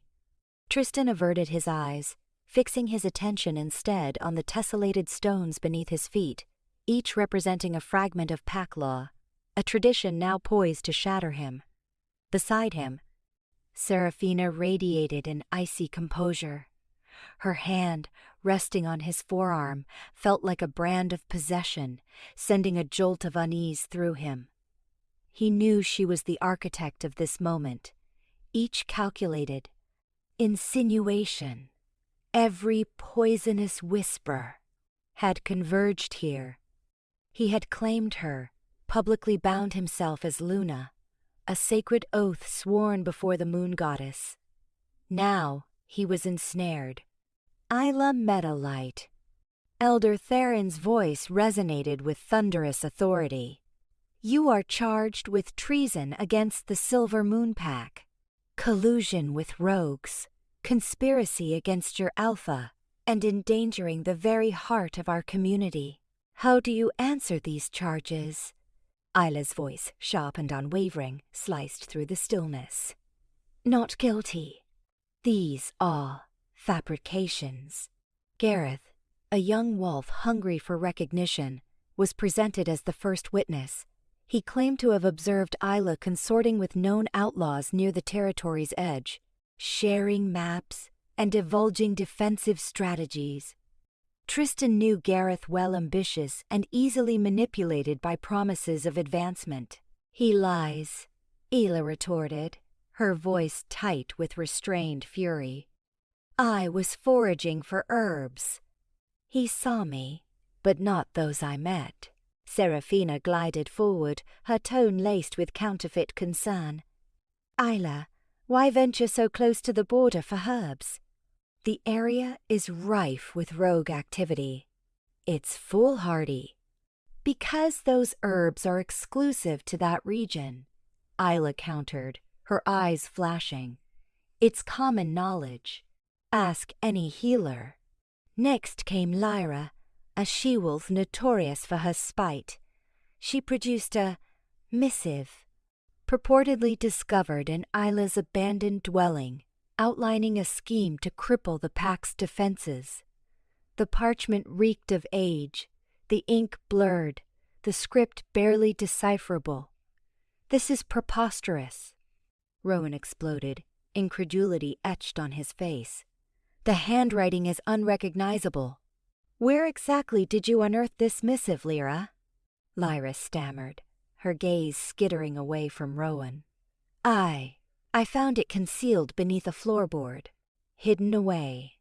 A wave of indignation surged through Tristan. This entire spectacle was a pantomime, a carefully staged deception. He glanced at Seraphina, her features an impassive mask. He knew she was the puppeteer, manipulating these wolves to achieve her ambitions. Yet, the evidence, however fragile, continued to accumulate. Murmurs rippled through the assembly. Fear, meticulously cultivated by Seraphina's web of lies, began to bloom. Tristan remained paralyzed, caught between his duties as Alpha and the undeniable truth echoing in his heart. He had sworn an oath to safeguard his pack, to uphold its traditions, to guide them with strength and wisdom. But how could he achieve that? By condemning an innocent woman, a woman his soul recognized as its own. He met Isla's gaze, her eyes mirroring betrayal and pain, but also the unyielding spirit that defined her. He recalled the warmth of her hand in his, the wild floral scent that always clung to her hair, the echoes of their shared laughter in stolen moments. He shifted his attention to Seraphina, her face a study in cold ambition. He perceived the rapacious hunger for power, the ruthlessness simmering just beneath the surface. He saw the trap he had unwittingly stepped into, the ornate cage he had constructed for himself. The weight of his impending decision pressed down on him, suffocating him. He understood what he should do, what his very being demanded. But the ramifications they threatened to splinter the pack, ignite a conflict, and potentially strip him of his authority, his status, everything he held dear. Elder Theron cleared his throat, his voice laden with gravity. "Alpha Tristan, the Council has evaluated the evidence. We await your verdict." Every eye in the hall fixated on him. The air thrummed with anticipation. He felt the crushing weight of their expectations, the relentless pull of tradition, the binding force of his pledge to Seraphina. He opened his mouth to speak, to pronounce Isla guilty, to perpetuate the lies, to safeguard his pack. But the words became lodged in his throat, refusing to escape. He saw Isla's face, the ember of hope still flickering within her eyes, and he realized he could not deliver that sentence. He began, his voice rasped. "I require more time. I intend to investigate these allegations myself." A collective gasp swept through the room. Seraphina's grip on his arm intensified, her nails digging into his skin. Her eyes, previously alight with triumph, now burned with unrestrained fury. "Tristan," she hissed, her voice barely a whisper. "You cannot be serious. The evidence is damning. Are you questioning the judgment of the pack?" He met her gaze, his own hardening with resolve. "I am questioning the integrity of this trial. I refuse to condemn an innocent woman based on conjecture and manufactured evidence." He pivoted back to the council, his voice regaining its command. "This trial is suspended. I will personally examine these accusations. Until then, Isla Meadowlight will remain in detention." He knew he had bought Isla a reprieve, however temporary, but he had also created a formidable adversary in Seraphina, and within his pack, that was a perilous position to occupy. As the crowd dispersed, buzzing with conjecture, Tristan observed the surge of relief on Rowan's face and the smoldering resentment in Seraphina's gaze. He had chosen a path, a treacherous path, but he knew in his heart it was the only one he could navigate. He had a vow, but fate dictated another course. He needed to expose Seraphina's manipulation and prove Isla's innocence, even if it meant risking everything. His pack, his title, his very existence. Because the alternative, to live without Isla, was to simply exist. Whispers of the goddess the air in Elder Rowan's cottage was thick, a cloying blend of drying herbs and the weight of anxieties left unsaid. Tristan, jaw clenched, watched the old wolf navigate his cluttered shelves, each movement a rustle of parchment, brittle and stained by time. Outside, the wind screamed, an echo of the turmoil twisting inside him. Suspending Isla's trial had reverberated through the pack like a stone dropped in still water, yet his burden felt heavier now. Rowan halted at last, his weathered fingers lingering on a particularly imposing scroll. The ink on it faded to sepia. He raised his gaze, his eyes, normally pools of warmth, now turbulent with apprehension and disbelief. This reframes everything, Tristan. Tristan closed the distance between them, senses sharpened. Reframes what, Elder? What have you discovered? He craved justification for the chaos consuming him. A balm for the doubt gnawing at his allegiance to Seraphina, his pack-appointed Luna. Rowan's voice, when he spoke, was a dry rasp. It's a prophecy, Tristan. Ancient, nearly forgotten. They call it the whisper of the goddess. He began to decipher the archaic script, his voice trembling slightly as he translated. When shadows stretch long and discord cleaves the pack, when the land sickens and the wolves stray from the path, the moon goddess will name her own Luna, born of the earth, imbued with the forest's heart, not chosen by an Alpha's decree, but illuminated by the moon's grace. Her touch will revitalize the land, her spirit will unify the pack, and her power will dwarf all others. Tristan's brow furrowed. What does this have to do with Isla? The question felt like swallowing gravel. He suspected, with a chilling certainty, what Rowan intended to imply. Rowan's gaze was unwavering, his expression solemn. The prophecy speaks of a Luna who can revive a dying world, Tristan. Have you forgotten Isla's unique affinity? Her communion with the soil? The way verdure bursts forth in her wake? He indicated the cottage, where even in winter's grip, nascent shoots bravely pierced the earth in hand-fashioned pots. And the timing, Alpha. The pack fractured, the land ailing, and this forgotten prophecy resurfaces now. As Isla stands accused? Tristan raked a hand through his hair, his mind a tempest. A Luna chosen by divine will. Unprecedented. An Alpha selected his mate. That was law, etched in tradition. Yet the pull he felt towards Isla, an irrefutable connection that resonated in his very chord, it mocked logic, spat on custom. It's just a prophecy, Elder. Legend. We can't predicate our decisions on, can't we? Rowan countered, his voice gaining fortitude. Or won't we, Tristan? Open your eyes. The old ways are crumbling around us. The pack is tearing itself apart at the seams, fueled by ambition and envy. Seraphina's influence tightens its grip daily, dragging us towards a precipice of darkness. This prophecy, it's an opening, Tristan. A chance to shatter the shackles of the past and forge a new gra. Destiny. A gust of wind battered the cottage windows, as if the very elements hungered to listen, to observe. Tristan's gaze flicked toward the village square, where he had publicly claimed Seraphina as his Luna. He could almost feel the weight of her claiming glare. The implications of Rowan's revelation were staggering.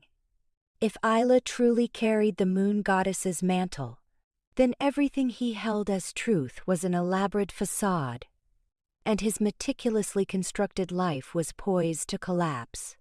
"Seraphina," he began, but Rowan swiftly interjected.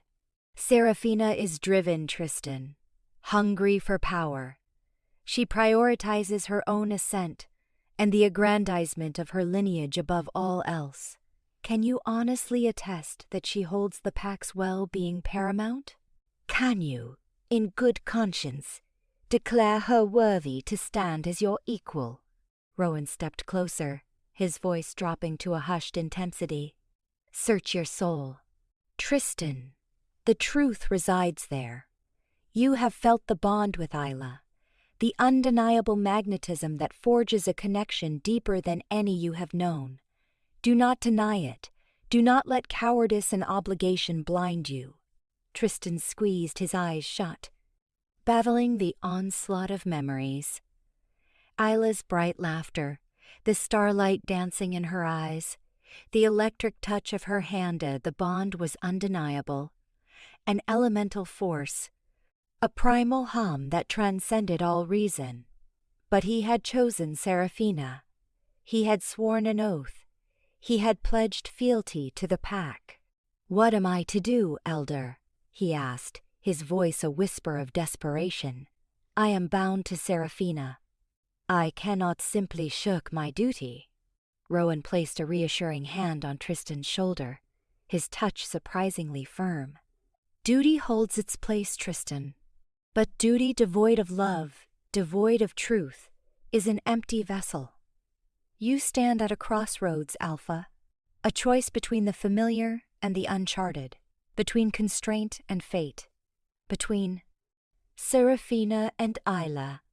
He paused, his gaze piercing. "The moon goddess has offered her voice, Tristan. It is your choice to heed it." A spark of hope flickered within Tristan, a fragile ember in the encroaching darkness. If Isla was indeed divinely appointed, then perhaps a path through this labyrinth existed. Perhaps he could reconcile his duty with the longings of his heart. But the road ahead promised peril.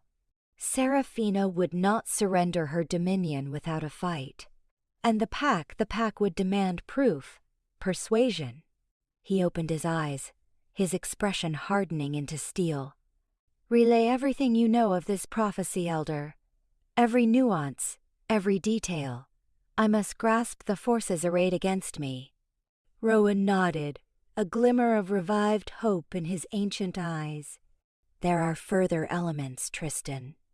The prophecy also speaks of trials, a gauntlet of trials that the chosen Luna must endure to prove her worth. Trials of strength, of valor, of empathy. And it alludes to a marca, a sign that reveals her true essence to those who possess the sight." He hesitated, his voice falling to a barely audible murmur. "It is said that only those with pure hearts and unwavering devotion to the moon goddess can discern this mark." Tristan's heart hammered in his chest. A mark? What form would it take?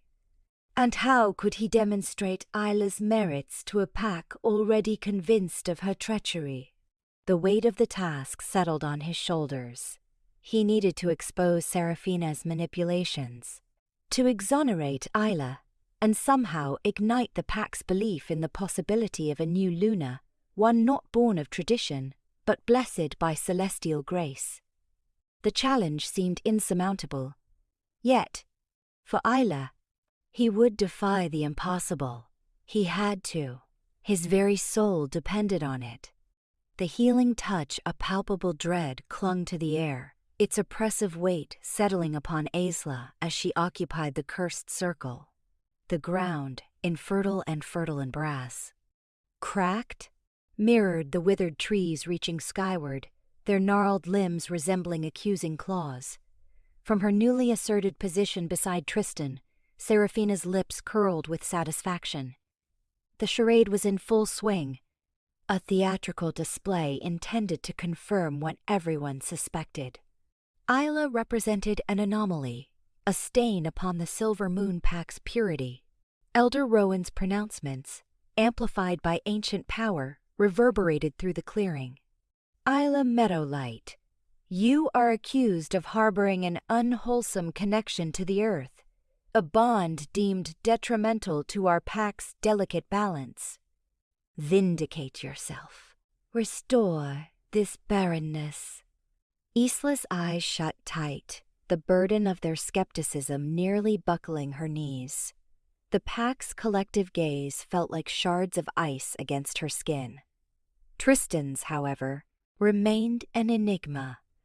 A flicker of worry warred with steely resolve, a conflict echoing her own internal struggle. Inhaling deeply, she extended her awareness, not through touch, but through perception. She sought the forest's pulse, the vibrant energy usually humming beneath her very being. Here, only a faint throb persisted, a muted cry of decay.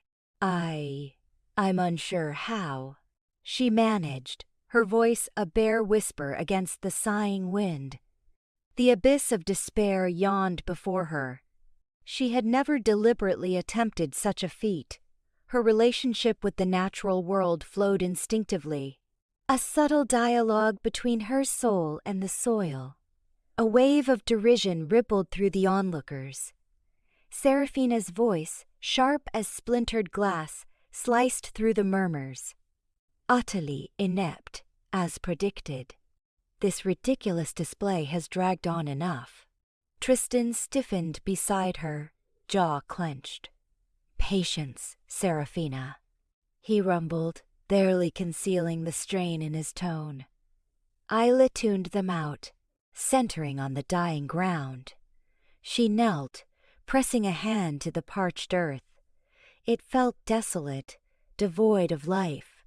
Reclosing her eyes, she envisioned the forest as it should be, teeming with vitality, the air alive with the resinous scent of pine and damp humus. She pictured channeling that vigor into herself, becoming a conduit for the forest's revival. Abruptly, a surge of energy pulsed through her, a potent, untamed force that both terrified and thrilled her. It felt as if the moon goddess herself was bestowing strength, a connection so intense it stole her breath. She registered the agony of the failing trees, the silent anguish of the depleted land.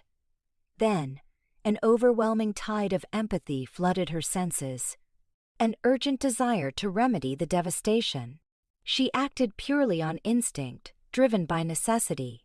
A low hum began to emanate from her, a resonant vibration seemingly pulled from the earth itself. The humming, quote, intensified, morphing into a melody, a hymn of rebirth and growth.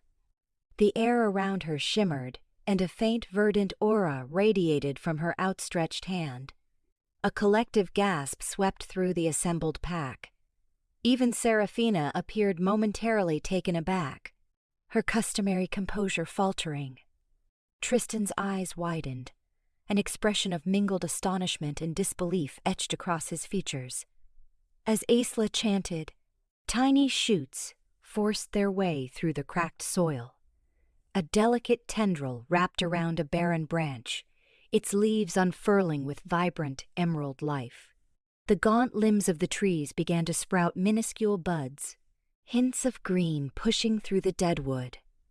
The atmosphere bloomed with the perfume of blossoming flowers, a sweet, heady fragrance absent for countless seasons. The blighted circle was transforming, gradually, undeniably, into a sanctuary of life. The ground beneath Isla's knees softened, the barren earth yielding to fertile soil. Blossoms erupted in a kaleidoscope of color, their petals reaching for the heavens. The trees, once skeletal and forlorn, now stood tall and majestic, their branches adorned with a verdant canopy of foliage. The metamorphosis was awe-inspiring, a testament to the raw power coursing through Isla. When her song ceased, she was depleted, utterly drained. She slumped back onto her heels, her breath ragged. But as she surveyed the scene, she found not disdain and condemnation, but wonder and reverence. The pack stared, transfixed, at the revitalized circle, their faces reflecting incredulity. Even the most skeptical among them could not refute what they had seen firsthand. The cursed patch, once a symbol of Isla's alleged blight, now testified to her extraordinary gift. Elder Rowan advanced, his eyes alight with zealous fervor. The prophecy, it unfolds. Seraphina's visage was a rigid mask of spite, her eyes burning with resentment. She opened her mouth to protest, but Tristan silenced her. He approached Isla, his expression unreadable. As he drew near, he knelt, his gaze locking with hers. What did you do?" His voice was a mere whisper, laced with awe and uncertainty. Isla shook her head, her throat parched. "I don't know. I just felt it. The pain. And I wanted to mend it." Tristan reached out, his fingertips grazing her cheek. A spark ignited between them, a wordless recognition of the undeniable connection that bound them. He swiftly withdrew his hand, glancing towards Seraphina, who observed them with unconcealed venom. "The moon goddess has rendered her judgment," Elder Rowan proclaimed, his voice resonating with conviction. "Isla Meadowlight has validated her bond with the earth, her capacity to heal and nurture. She is blessed." The pack's murmurs swelled, a discordant chorus of confusion and disbelief. The tenets of the Silver Moon Pack were being challenged, their core beliefs threatened. The Alpha had chosen Seraphina, yet the moon goddess had chosen Isla. The clash between destiny and choice had begun. Seraphina surged forward, her voice dripping with animosity. "This is preposterous." "A sham. She's wielding dark sorcery to delude you all." Tristan rose to his feet, his face hardening into an implacable mask. "Enough, Seraphina," he commanded, his tone firm and decisive. "Isla has proven herself. She has restored this blighted land, a feat beyond any of our skills." He turned back to Isla, his gaze now filled with newfound respect. "The trial concludes, Isla. You are exonerated." But the true battle had only just begun. Accepting Isla meant dismantling everything he held sacred, everything he had vowed to protect. It meant defying tradition, challenging his own decisions, and incurring the wrath of Seraphina and her allies. Yet, as he gazed at Isla, standing amidst the burgeoning life she had conjured, he could no longer deny the truth. The moon goddess had made her selection, and he, Tristan Blackwood, Alpha of the Silver Moon Pack, found himself caught in the whirlwind of fate. Challenge of fate, the clearing thrummed, not with lingering restorative energies from Isla's recent intervention, but with the tempest brewing inside Seraphina. The Luna, draped in silver and shadowed cloth, stood a figure of newly claimed authority. The silver moon marked a bold declaration on her throat. Isla Meadowlight, Seraphina's voice, amplified beyond natural means, sliced through the low hum of the assembled wolves. "You fractured the established order, defied the Alpha's will, and undermined my standing within the stand. Pack, I demand satisfaction, a duel." A wave of shocked breath rippled through the onlookers. Duels were relics, invoked only when dissension threatened to shatter the pack's very foundation. To witness one between a Luna and an Exile was virtually unheard of. Tristan, rooted beside Seraphina, face a mask of inscrutability, hadn't foreseen this escalation. He'd been operating under the naive assumption that Isla's absolution would suffice. Clearly, Seraphina's resentment ran deeper. Isla, mid-packing her few possessions, froze, Her head snapped up. Those usually warm, verdant eyes now sparked with a hard, almost defiant edge. "A duel?" she echoed, composure surprising given the circumstances. "On what pretext?" "Insubordination," Seraphina snapped, her lip curling in distaste. "And betrayal. You wield powers far exceeding your comprehension. Abilities that destabilize our very pack unity. You feign innocence, yet your mere presence unravels everything we are." The crowd's murmur intensified, swayed by Seraphina's carefully constructed narrative. Tristan felt a chill settle in his stomach. Fear was proving a potent weapon. "And the conditions of this a trial by combat?" Isla inquired, gaze unwavering. Seraphina's smile was sharp, predatory. "Deceptively simple. First blood drawn. The vanquished accepts the victor's decree without argument. And," she added, voice laced with malice, "should you decline the challenge, it will be construed as an admission of guilt, leaving your fate to the pack's collective judgment." Isla's eyes widened imperceptibly. First blood. Even a superficial wound could be crippling, laced with silver's debilitating poison. Yet refusing that guaranteed ostracization, likely death. Tristan shifted, a low growl building in his chest.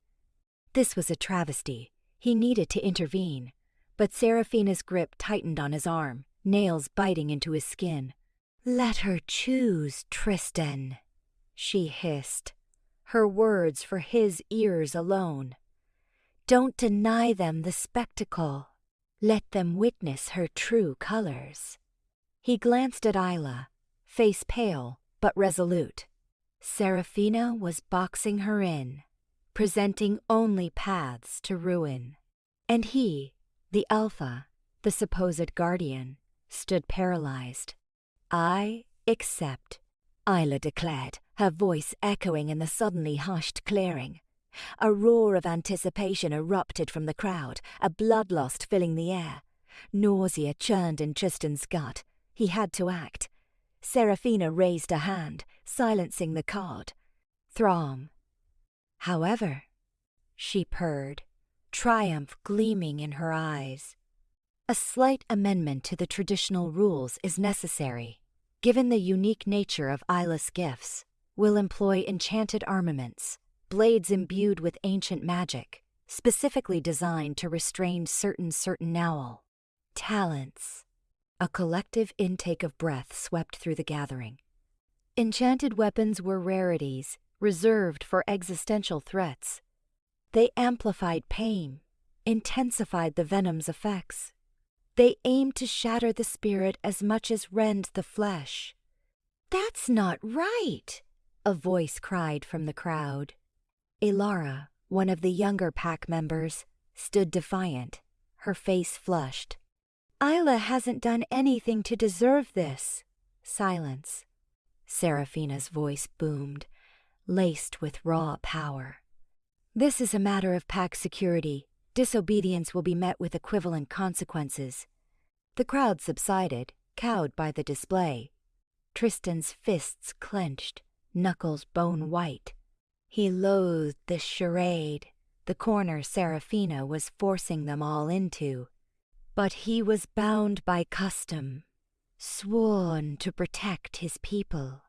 And for now, Seraphina was Luna, and her decree was law. Two warriors stepped forward, bearing a silver coffer. They presented it, revealing a pair of gleaming daggers, their surfaces crawling with intricate runes. The air around them vibrated with tightly leashed power. Seraphina lifted one, testing its balance in her hand. "Choose your weapon, Isla," she said, her voice dripping with condescension. Asa surveyed the daggers, her face ashen, yet her eyes held an unnerving stillness. She understood their capabilities. The tendrils of dark magic emanated from them, threatened to suffocate. Then her gaze met Tristan's. His eyes, normally strong and unwavering, swam with guilt and regret. And in that instant, she understood his predicament. He was ensnared, just as she was. Isla inhaled deeply, squaring her shoulders. She refused to afford Seraphina the satisfaction of witnessing her fear. She wouldn't dance to her tune. "I refuse to fight," she stated, her voice sharp and clear, cleaving through the charged silence. The crowd gasped, a mixture of shock and outrage contorting their faces. Seraphina's smile wavered, replaced by a flash of bewilderment. "You refuse?" she whispered. "But you accepted the challenge." "I accepted the challenge," Isla countered, her gaze fixed on Seraphina's. "But I will not participate in this farce. This is not a duel. It's a preordained execution, orchestrated by you, fueled by paranoia and bias." She turned to address the assembled pack, her gaze sweeping over them. "I have committed no act against this pack. I healed the blighted lands, resurrected life where it had perished. My sole transgression is that I am different, that I possess powers beyond your current understanding."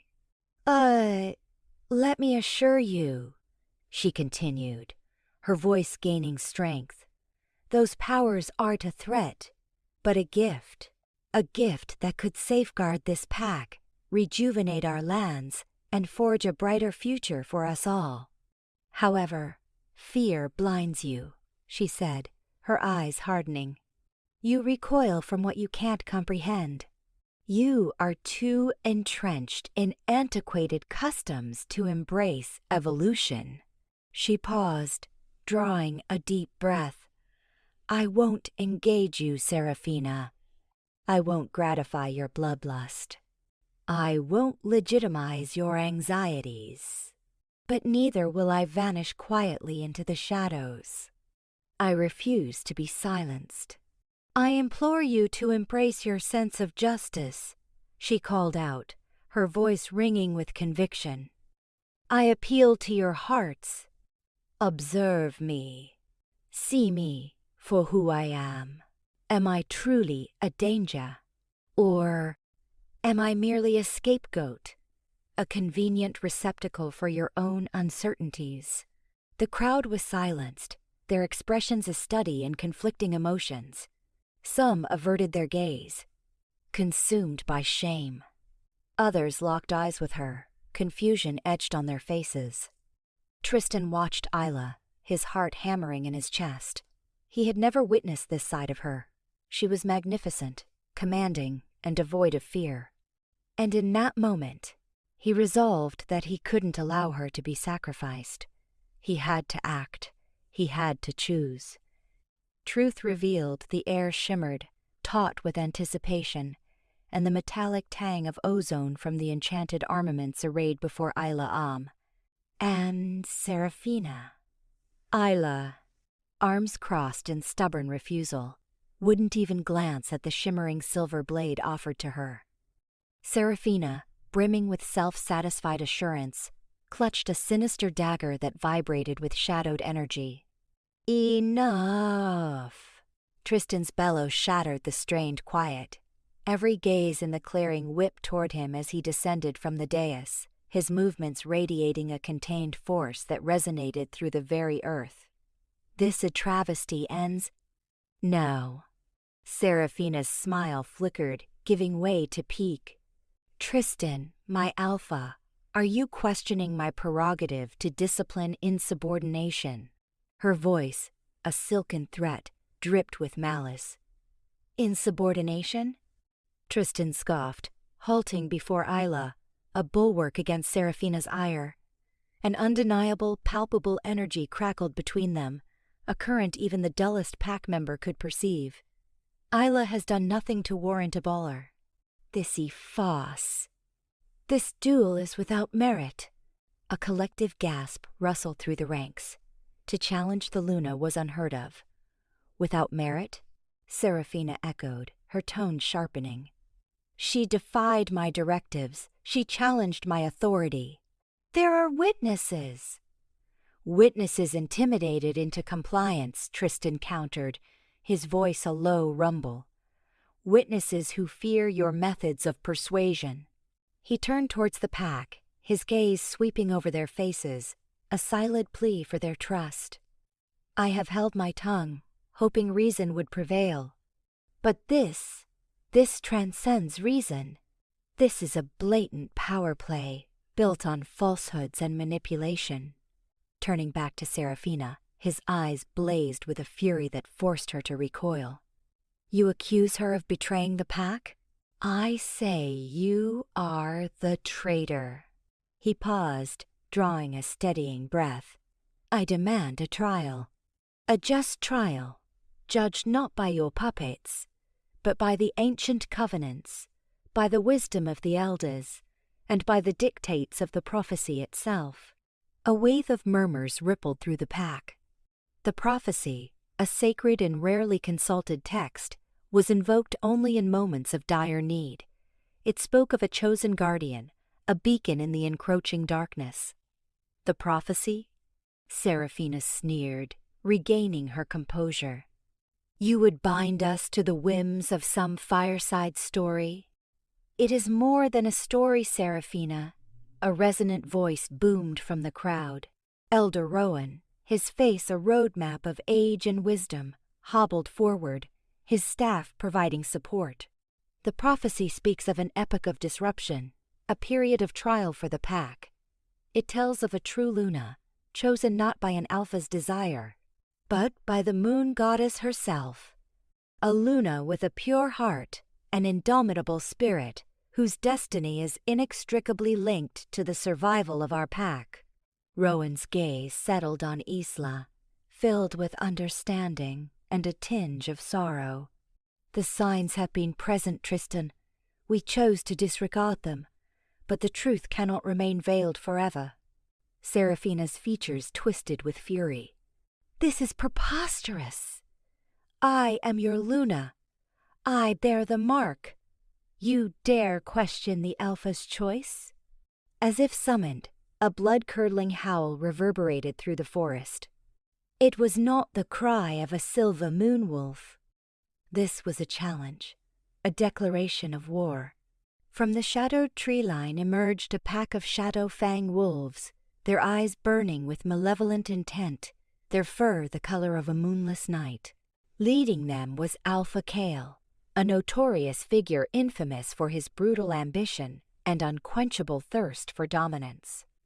Seraphina, Tristan rasped, his voice thick with disbelief and betrayal.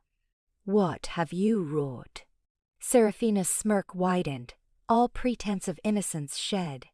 I have secured our future, Tristan. Your vision was clouded. The silver moon pack is feeble, mired in complacency. Kale will bring strength, power, and a new age of supremacy. You allied with the Shadow Fangs? Rowan gasped, his face draining of color. They are our sworn adversaries. They would see us annihilated. Only the weak will face annihilation, Seraphina shot back. The strong will persevere and flourish under Kale's guidance and mine. Kale advanced, his eyes locking onto Tristan. Step aside, Alpha. Your reign has concluded. The Silver Moon Pack will now kneel before the Shadow Fangs. Tristan's muscles coiled, poised to unleash. Never. The first strike landed, a violent explosion of fur, claws, and fangs. The clearing erupted into a whirlwind of fury. Silver moon wolves grappled with shadow fang wolves, the air thick with snarls, growls, and the sickening crunch of bone.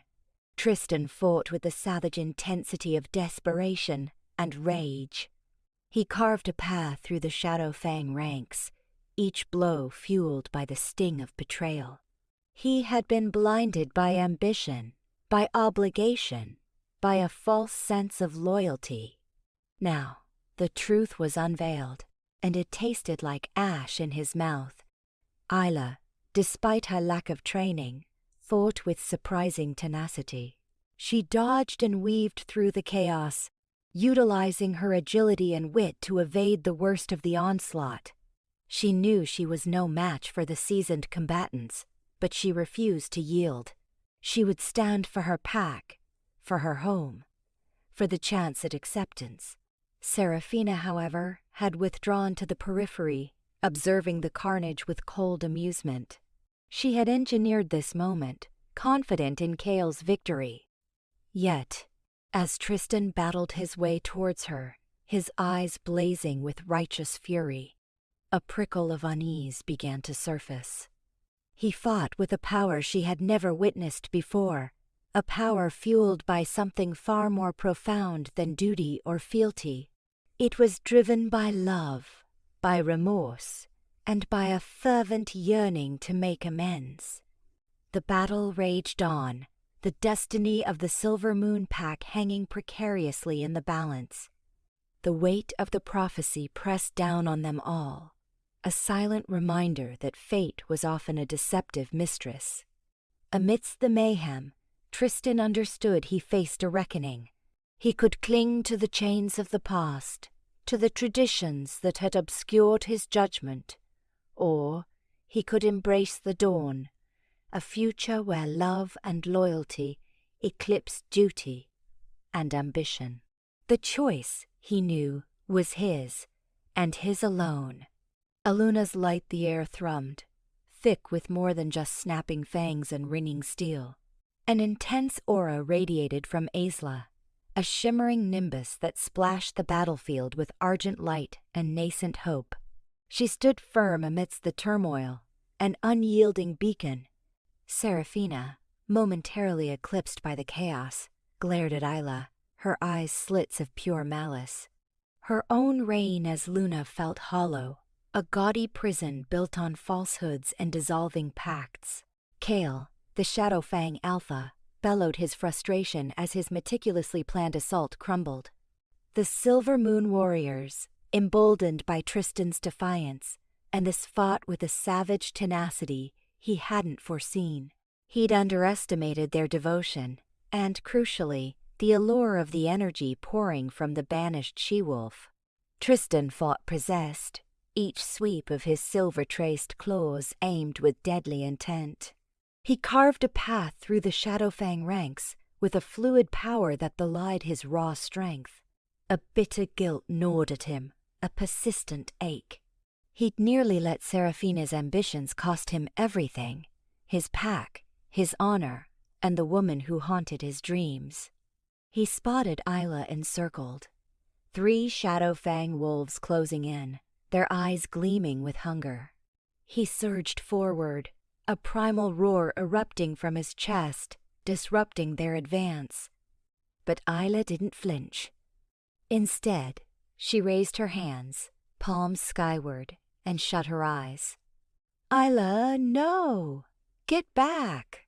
Tristan bellowed, his voice tinged with panic. He didn't grasp her actions, yet instinct screamed for him to shield her. She disregarded him.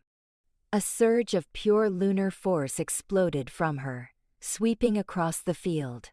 Shadowfang warriors recoiled, howling as the silvery light scorched their hides. The Silver Moon Pack, however, seemed reborn, their injuries mending, their movements quickening, their snarls deepening.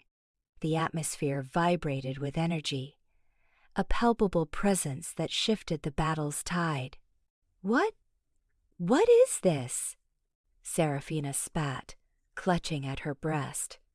A searing pain ripped through her, as if her very essence was being rejected. The energy emanating from Isla was poison to her, a direct assault on her carefully crafted illusion. Tristan felt it too, a torrent of vigor surging through his limbs, heightening his senses, amplifying his fury. He gazed at Isla, bathed in that silver luminance, and saw not simply the outcast he'd banished, but a primal force, a being of profound might. The moon goddess's decree was undeniable, impossible to dismiss. Isla opened her eyes, and they blazed with lunar incandescence. She met Tristan's gaze, and a silent acknowledgement passed between them. Fate had intervened, tearing apart the fabric of their lives and weaving a new destiny, one forged in the crucible of fire and starlight. "Fight with me, Tristan," she declared, her voice clear and resonant, cutting through the din of combat. "Fight for your pack. Fight for what's right." He didn't hesitate. He shifted, his wolf form towering and formidable, the silver markings on his fur pulsing with the same lunar power as Isla's aura. He stood beside her, flank to flank, a unified bulwark against the encroaching darkness. Together, they were invincible. They moved as one, a cyclone of fur, claws, and untamed might. Tristan's raw power, combined with Isla's lunar energy, erected a protective shield around the Silver Moon pack, driving back the Shadow Fang invaders. Seraphina, watching her intricate schemes collapse around her, lost control. She lunged at Isla, a dagger glinting in her hand. "You will not steal what belongs to me!" she shrieked, her features twisted with rage. Tristan roared, intercepting her attack. He disarmed her with a swift twist, sending the dagger clattering to the ground. He seized her by the throat, his eyes blazing with fury. "You betrayed my pack, Seraphina," he snarled. "You consorted with our enemies. You are no Luna of mine." He released her, shoving her toward the dwindling ranks of Shadow Fang, who were now in full retreat, tails tucked low. "Go," he thundered, his voice vibrating with Alpha command. "Take your treachery and your ambition and never darken Silver Moon territory again. You are banished." Seraphina, broken and humiliated, stumbled away, casting one last venomous glance at Isla before melting into the shadows. With Seraphina vanquished and the Shadow Fang pack routed, victory was secured. The Silver Moon wolves, weary but jubilant, clustered around Tristan and Isla, their eyes filled with reverence and gratitude. Tristan shifted back to his human form, his gaze locked on Isla. He approached her, his heart hammering against his ribs. He knelt before her, disregarding the pack's collective gasp of astonishment. "Isla Meadowlight," he began, his voice thick with emotion. "I was blind, foolish, and driven by obligation instead of truth. You are the moon goddess's chosen, the true Luna of the Silver Moon pack. I pledge to honor you, to safeguard you, and to stand unwavering by your side, always." He extended his hand, offering her his mark, his bond, his very being. Isla gazed at him, her eyes reflecting a blend of love and sorrow. She had never craved power, never sought to supplant Seraphina.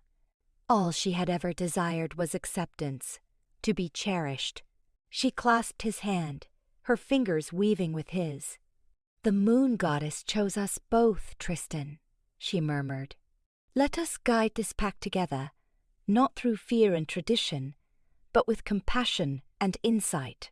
As their hands joined, a wave of lunar energy washed over the pack, reinforcing the bond, sealing their shared fate. The Silver Moon wolves howled as one, a chorus of affirmation and optimism. The pack had discovered its Luna, not through political machinations or forced unions, but through the undeniable power of the moon goddess's decree. A new epoch had dawned, an era of unity and fortitude, illuminated by the light of a genuine Luna. The prophecy, whispered in hushed tones through generations, had at last been fulfilled.